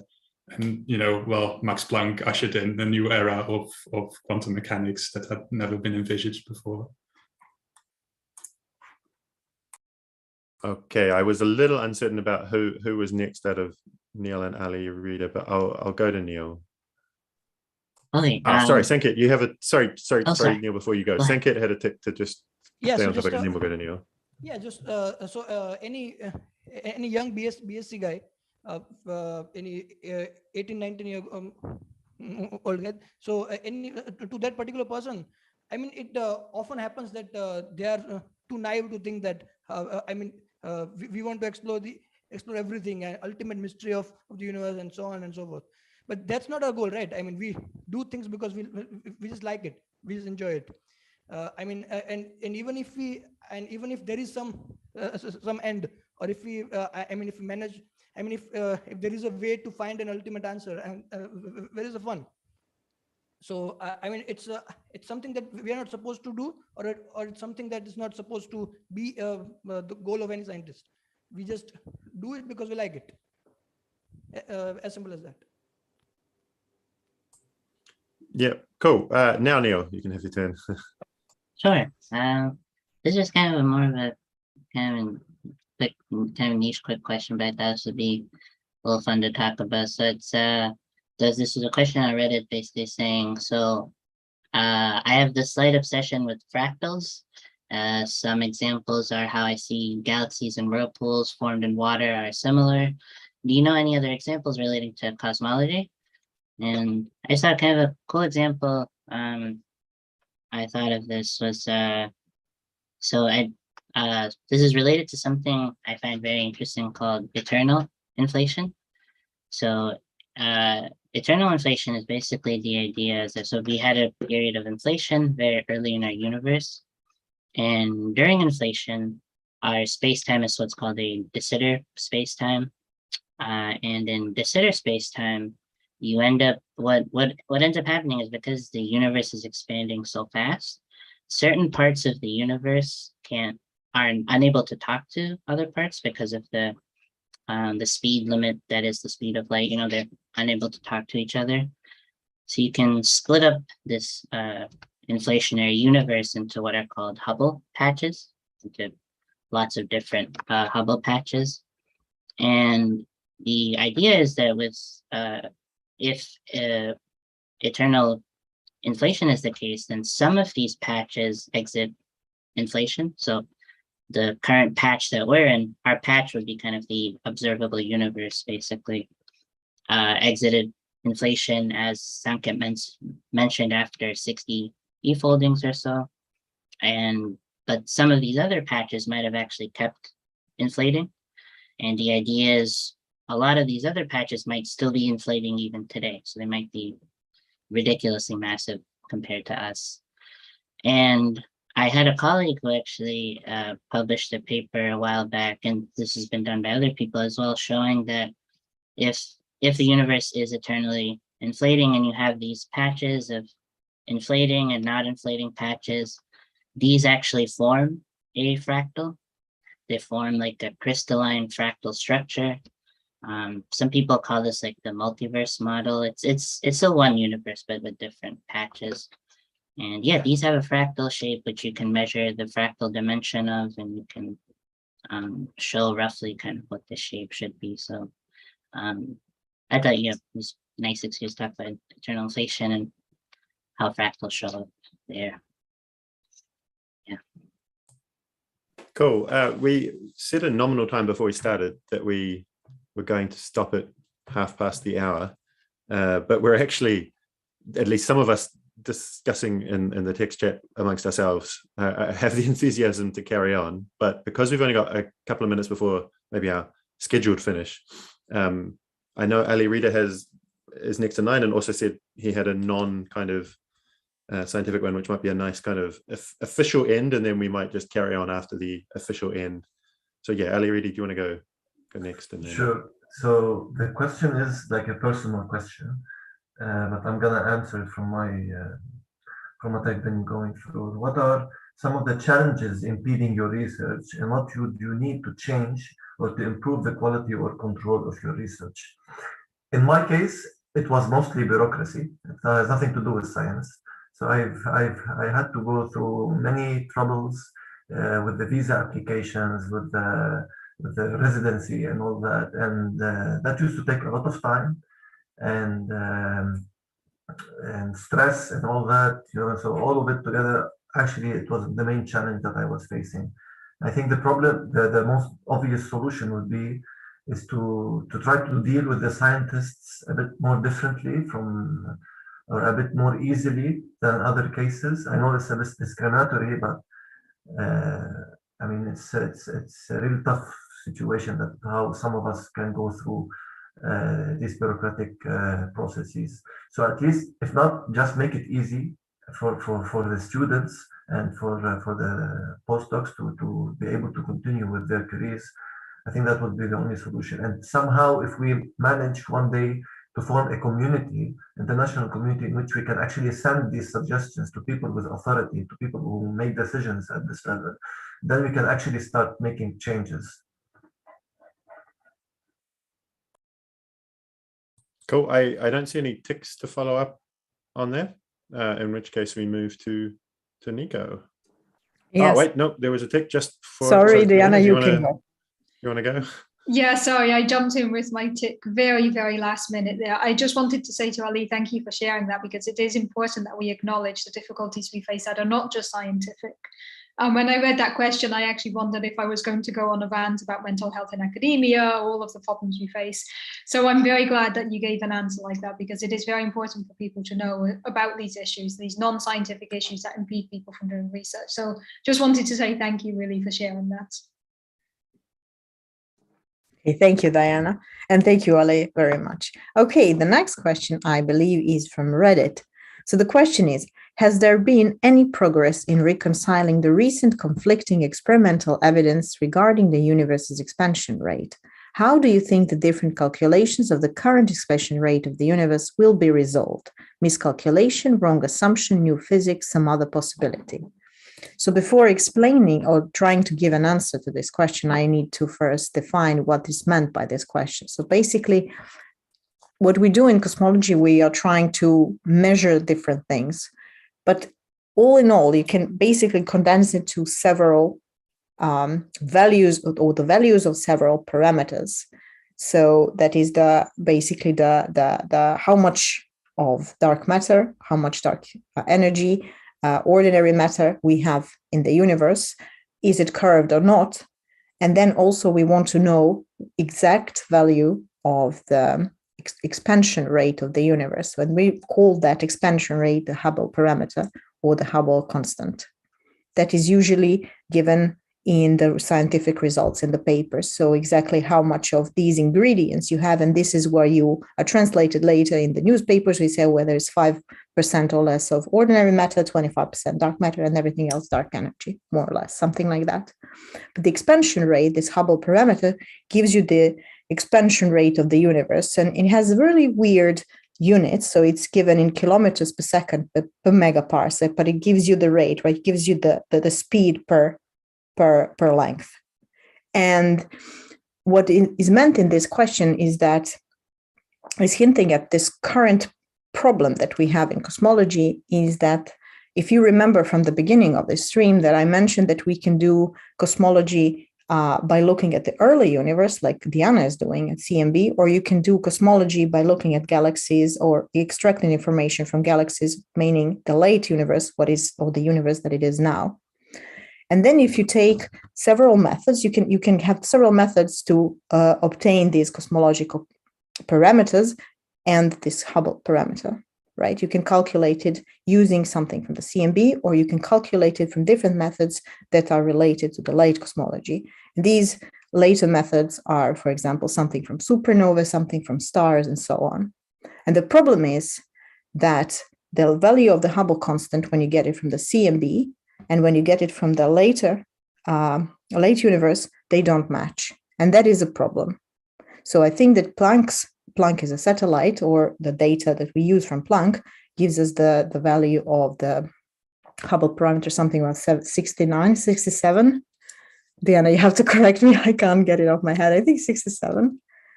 67.4. Thank you, Sanket, giving me a hint in the chat. And then we get 71, 72, something like that, kilometers per second per megaparsec from the late universe.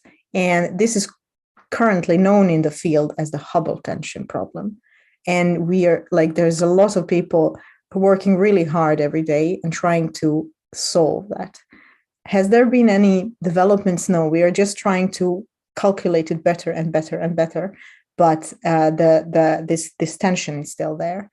And other people, many people, have different opinions how we can solve that. So we know that this Planck, the early universe value, is pretty much good, but also the people who are doing the late universe stuff also have very strict rules and very strict analysis with this.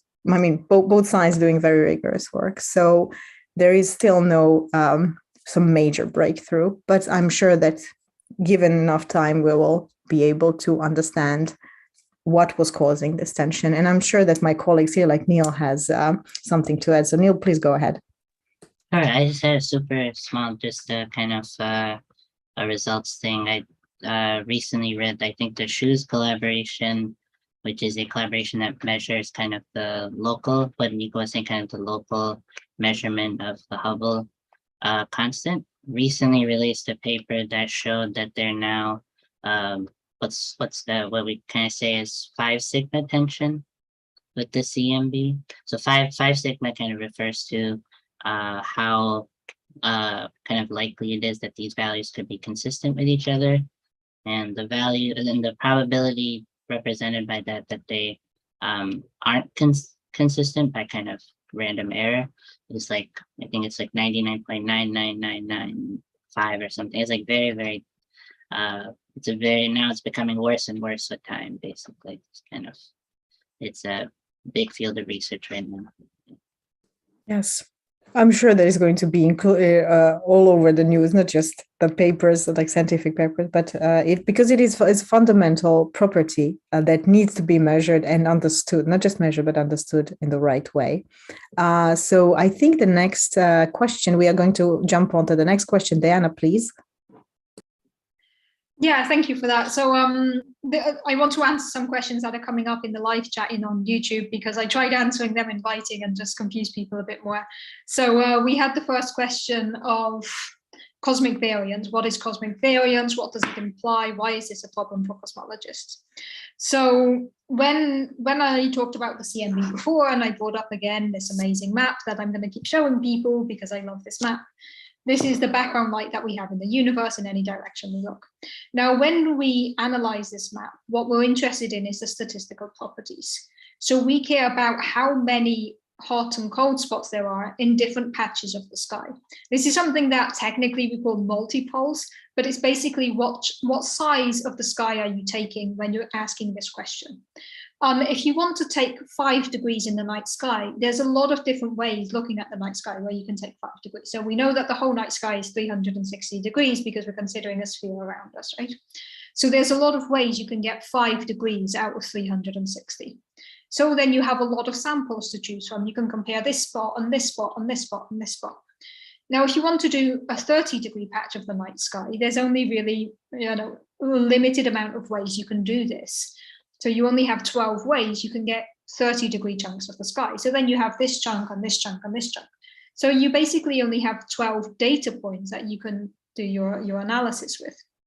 But then when we go even lower, or to even bigger angular sizes, if we want to divide the sky into 90-degree patches and ask what does the CMB look like on average on this size, then there's only 4 ways you can cut up the night sky. So then you're limited to 4 data points.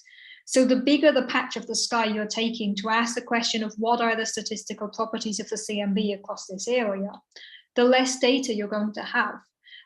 This is something that we call cosmic variance. It's not something that we can overcome with better telescopes. With better telescopes, you might be able to look at even smaller and smaller sizes. But we only have one universe. And because we only have one universe, there's only a certain amount of ways you can take these big chunks of the night sky. And unless we get another universe or another CMB to look at, we're never going to be able to overcome cosmic variance. So cosmic variance is just something that we have to deal with. It's something that is always going to be there. And it's something that it's not a question of improving our experiments, really. It's just something that's going to be there. So anytime we try to go to very big angular sizes in the night sky, we're going to run into this problem that we only have one universe. And I hope that clarified what I was trying to say in writing over in YouTube, but it was much easier to say here, especially because I was slipping in typos. So sorry for everyone I confused on YouTube there. Nico, you wanted to follow up on what I'm saying? Yeah, it's a follow-up, but it's also like maybe a question to my colleagues here.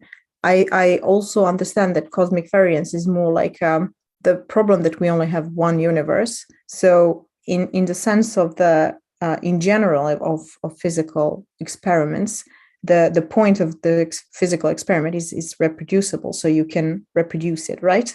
And then you can measure it over and over again. But that's not the same if you have only one universe, right? So the fact that we can't reproduce universe as it is now, that's a problem, right? And then it comes to the statistical problems. But maybe Sean or whoever wants to tackle on that. That's how also I understand it, not in a technical term, but more in a conceptual term way. Yeah, the one thing I would maybe say is cosmologists have called this thing cosmic variance, and I think it then mystifies people more than it needs to. Cosmic variance is the same thing as another thing called sample variance. So, for example, suppose you tell me you have a statistical distribution, a Gaussian one, like one of these bell-shaped curves, a normal distribution, and I don't know what it is, and I can sample from it, and I sample 10 times. Okay, I can now have a guess of what the mean is and the standard deviation is, what the average value is and how wide it is, but I can only have a guess, and my guess will be only so accurate. Or I can sample 100 times, it'll get more accurate, or 1,000 times. The uncertainty in my guess of the mean and width is called sample variance. Cosmic variance is sample variance. It's just sample variance of the cosmological measurements. So I'm a little confused as to, I wasn't around however many years ago, many decades, when people started calling this cosmic variance. But it confused me when I was a student again. I was like, oh, wow, cosmic variance. What is cosmic variance? Until I just discovered it's sample variance. And you learn about sample variance as an undergraduate student in statistics. So everything Deanna was saying about, finite number of patches, it's exactly the same as this distribution that someone has, and I'm allowed to sample from it a certain number of times. There is some probable correct distribution that was laid down possibly by inflation, and we only get to sample from it a certain number of times. On the very small scales, we can sample lots of times, but it's still a finite number of times because the observable universe is a finite size. And then on the larger scales, we might only get, as Deanna said, 1 or 2 samples or 3 or 4 samples. So it literally is just sample variance, but applied to our cosmological measurements. Nothing more mysterious than that, even though it has a very mysterious sounding name.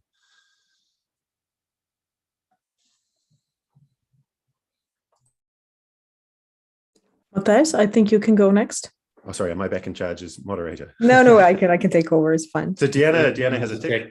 She wants to say something first. Yeah, sorry for monopolizing the CMB conversation. Am I allowed to share an image here? I'm just going to assume that I can share an image. Yeah, of course. So because there was a follow-up question in YouTube of what can we gain from looking at these patches of the sky. So I just wanted to share this image. Sean already showed the polarization version of this early on. The one I'm showing here is actually the temperature. So this is basically when we take our pretty CMB picture and we turn it into a plot, this is what we end up with. What you can see here is on the top axis, I call it multipole, where it has a scientific name, but on the bottom, I'm listing it as angular scale. So this is really the patch that we can look at in the night sky. So the red dots here correspond to our actual data. The green line is our best attempt to reproduce the data. And you can see on the left-hand side that the green line spreads out a lot. And this is exactly what we're calling here cosmic variance. When we try to go to this very, very left of the plot here, where we go to large patches in the night sky, we have a lot of unknowns coming from the fact that we just don't have so many ways we can do this. There was a question of what can we learn from doing this? And actually this lower tail of the CMB on the left-hand side tells us a lot about inflation, and it can tell us some things about dark energy. So it is really interesting to study this, but unfortunately we do have cosmic variance. Sorry for monopolizing the CMB conversation again. I just thought the figure might help here. So now I'll pass it back to someone else. I actually wanted, before you remove that plot, but it's too late now, just to say that you referred to the plot I showed earlier on the polarization one, and I said that the blue curve in that my plot was a fit to the temperature plot. So that plot that Deanna just showed was what was fitted to. So that data, the theory thing was making a fit, using the cosmological model to get the best fit thing, but then using that fit to predicted my polarization one. So maybe I shouldn't be saying any of this because neither figure is on the screen anymore. Yes, right. So I have no idea who's first out of Nico or Matthias, but I'm going to guess Matthias because Nico yes, Matthias knows go recently. Yeah, so I just wanted to take up one of the questions from Slack again, which was one of the more philosophically oriented ones, which is how do we collectively as humans and science know the things that we use to define everything, and how can we ever be sure that we're right? And in a way, we can't, right? Like we are part of some system that we are trying to understand. We are not external observers that are completely independent from the things that we see. And what we do know, and what we can be certain of, is that the things that we come up with, so we can define certain quantities or certain objects, and we do that because they are very useful and reasonable. And we can be sure that they are useful and reasonable, and that because they describe something. We see a certain phenomenon or a certain process or we have a certain observation in general, and we can explain those observations by referring to the things that we have defined. So it may not be an absolute truth, and there may not even exist an absolute truth, but our ideas are consistent with the phenomenon itself. So it's this consistency that we are pursuing, rather than and the ability to describe things, rather than to actually know that some sort of deeper truth. Usually some deeper truth arises, or a deeper understanding arises, in this pursuit of description. But it is important to maybe think about, to maybe keep in the back of your mind what you are actually trying to do. May I follow up on this, Sean? Yes, I agree with Matthias said. Is really nicely put. I would like to add that also how we know we are correct in physics or in science in general. Well, is this predictability thing that science allows you to, because as Matthias says, you can find some deeper understanding, and not only that we will predict because we know when there's going to be the next solar eclipse, for example, because we have the calculation for that. We predicted it. So we don't have to, invoke some sort of guru or someone to predict, or Nostradamus or whatever, but we know exactly when it's going to happen, where you will able to see it from on Earth. So this is the beauty of science, the predictability, if your theory and is proven by model. But may I then follow up with the next question that is is nicely going from this question, and that is going to be, how can you be an expert on dark matter or dark energy when nobody knows what they are? So I think this question is similar to basically saying, how can you work on cancer research or something like in medical sciences, working on cure for something when you're not really quite sure there? Well, basically, we have a lot of knowledge that we're basing on. We're not doing physics, in particular cosmology, or investigating dark matter, dark energy with zero knowledge. Everything we do in science is based on previous knowledge. So that's why we're citing, if you're working on something, you're citing papers. That means you used somebody else's work, you based on it, right? It's not just Einstein or Newton or some people from the past. It's the current modern science that is based on decades and decades and decades of many wonderful people putting like their heads together and building on that. So I would use something like an educated guess. So we are not going in the dark. We don't know what it is, but we have some idea of what it is and how to try to answer these questions. So I hope this is helping you to understand. And I see my colleague Neil has something to add to this. So Neil, please go ahead.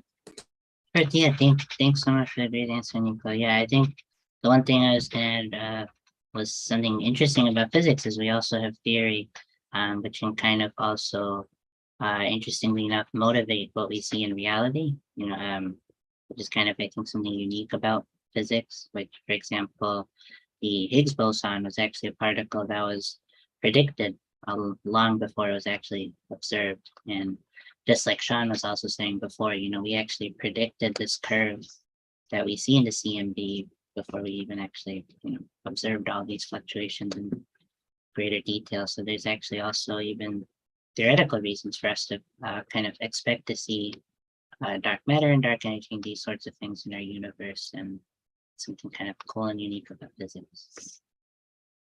Yeah. Cool. Just to let both watchers and scientists know, although some of our watchers are scientists, watchers and cosmologists know, we've got 10 minutes before we will definitely wrap up. So yeah, jump in if you want. Sanket, you have a follow-up on the current topic, and then we'll go to Nico after that. Yeah, so all these things, dark matter and dark energy, it's not a made-up thing. I mean, we know how much exactly how much amount of dark matter we need exactly. I mean, in order to have the universe that we have, we know that there is something that we call dark energy. We know that we need certain amount of non-zero value. Vacuum energy, which has a non-zero value, we know that it has to have that value. And everything that we have are just different models that can describe what these things are. So it's if they are not observationally detected yet, that doesn't mean that we are just wasting our time or we are just making things up. Yeah, and as also Neil said, that the Higgs boson, it was we discovered it after 60 years after it was first predicted, 1960s. So things take time in science.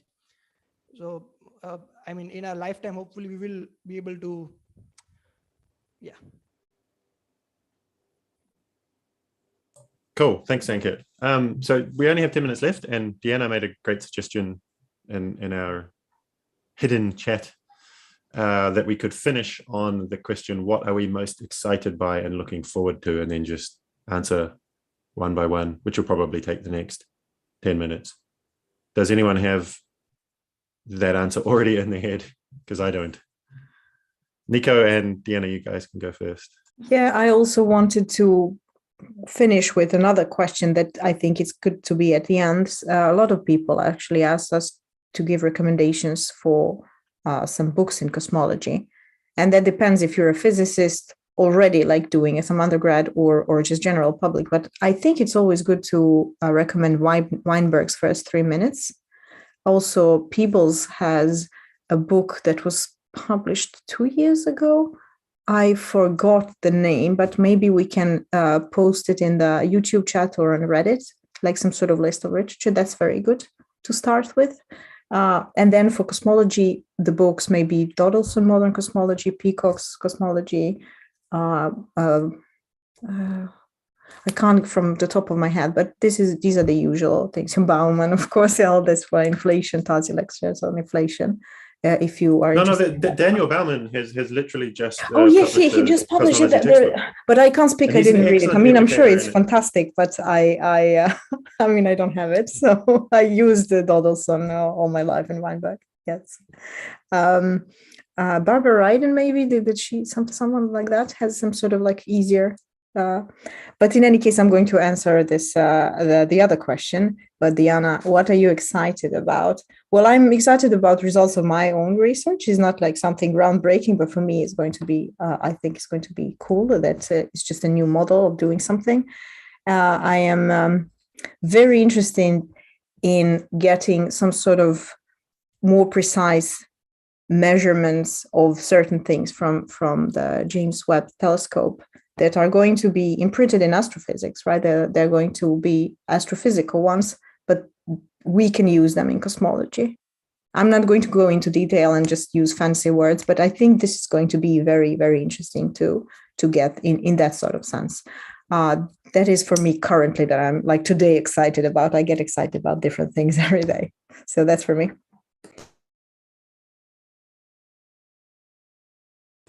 Deanna, I think I said you would be next. Sure. So the thing I'm the most excited about is something I already talked about today a bit. We know that there could be a stochastic gravitational wave background. By stochastic, I just mean like a random gravitational wave background created by a lot of things in the early universe. This seems impossible to measure. We're talking about tiny, tiny, tiny, tiny gravitational waves. It just seems completely impossible that we would ever be able to measure this, but there is an experiment that is set to launch next decade called the LISA experiments, and it's basically 3 little baby spacecrafts that are going to be in a perfect triangle, sending lasers back and forth between each other, chasing the Earth, and we're going to use this to actually try to measure this early universe gravitational wave signal.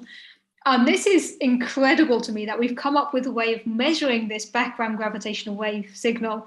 And we're building an experiment that's going to be like flung out to space, chasing the Earth, shooting lasers, and trying to actually measure what happens in the first fraction of a second of the universe.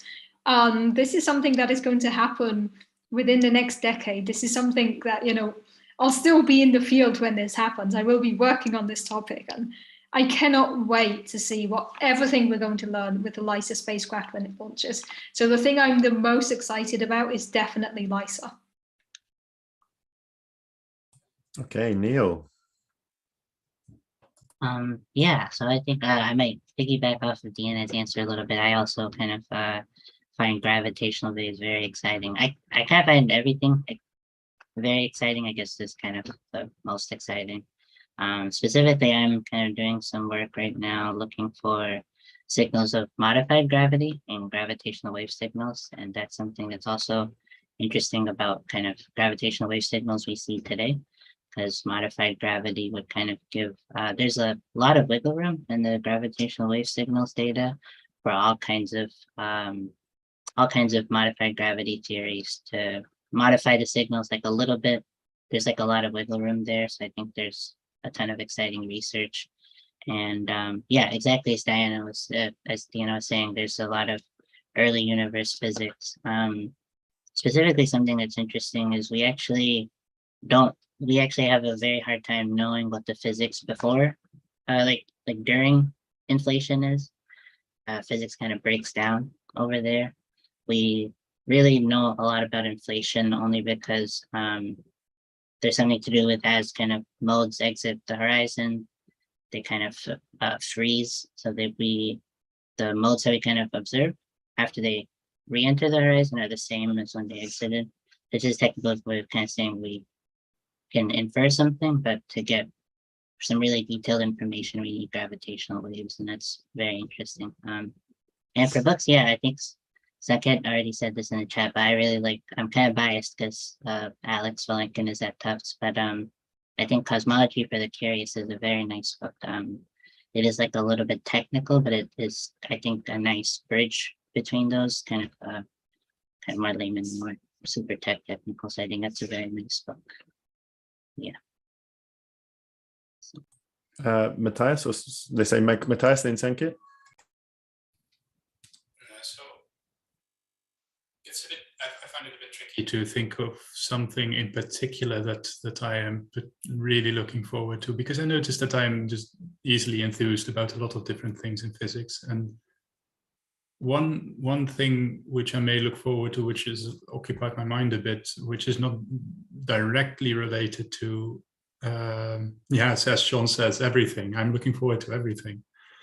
But I've been thinking occasionally about ways to break down the barrier, in a sense, between academia and the rest of society, in the sense that often people think that science is something that is pure or isolated, and it really is not. There's a lot of different things that you can do to busy yourself with science, and also to do science yourself in some sense. I mean, it may require time, it may require effort, but to try and decrease the barrier to entry in some sense, I think that would benefit the people, like the public.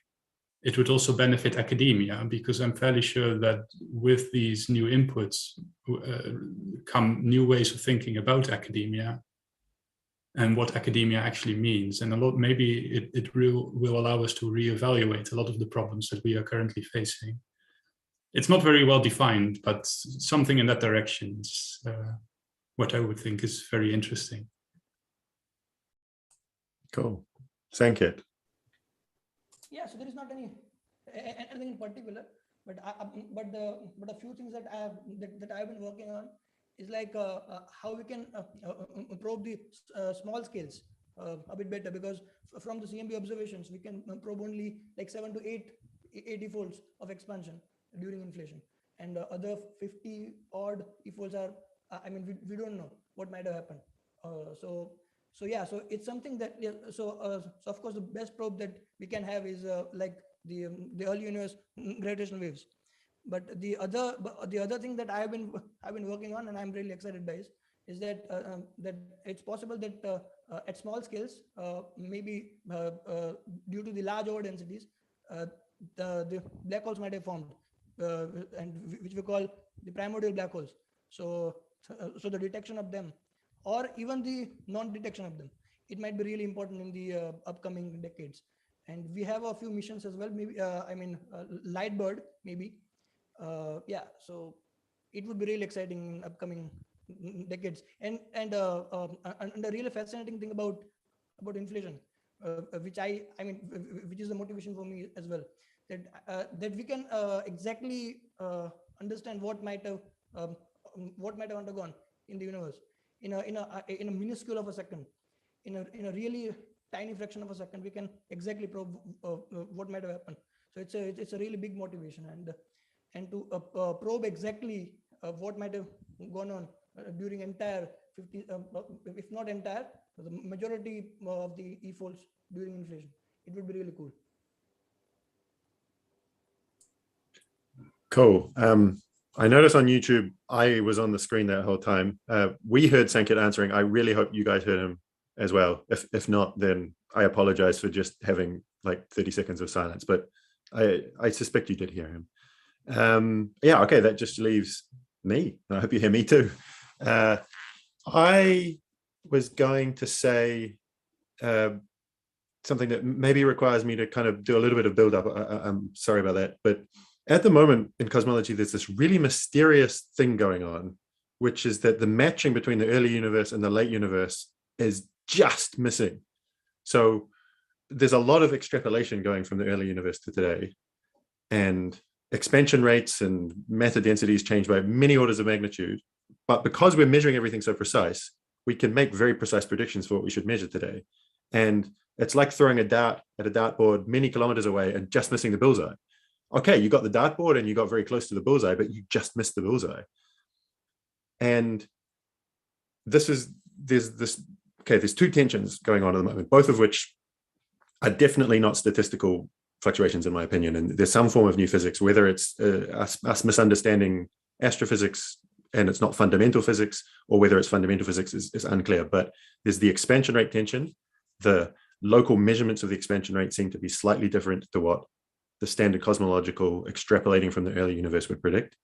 And the matter density and fluctuations in the local density are also slightly different.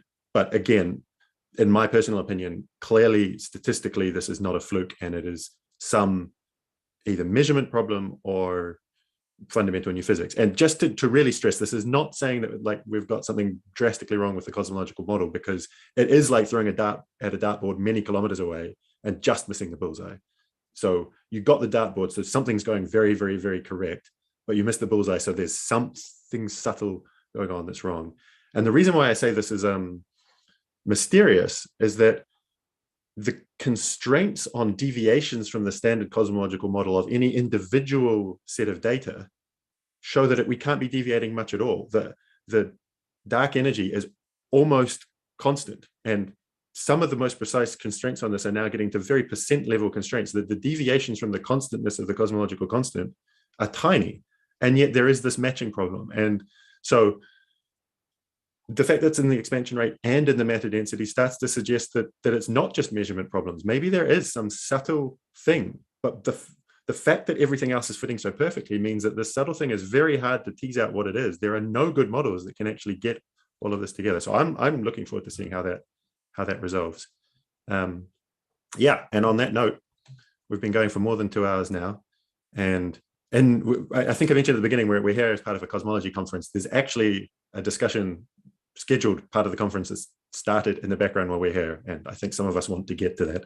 So thank you everyone for coming. I see some questions are jumping into the YouTube top chat now. Unfortunately, we won't get a chance to answer them. Feel free to ask them on Reddit, or once this video is finished, in the actual comment section of the YouTube video, and we will try to get around to it.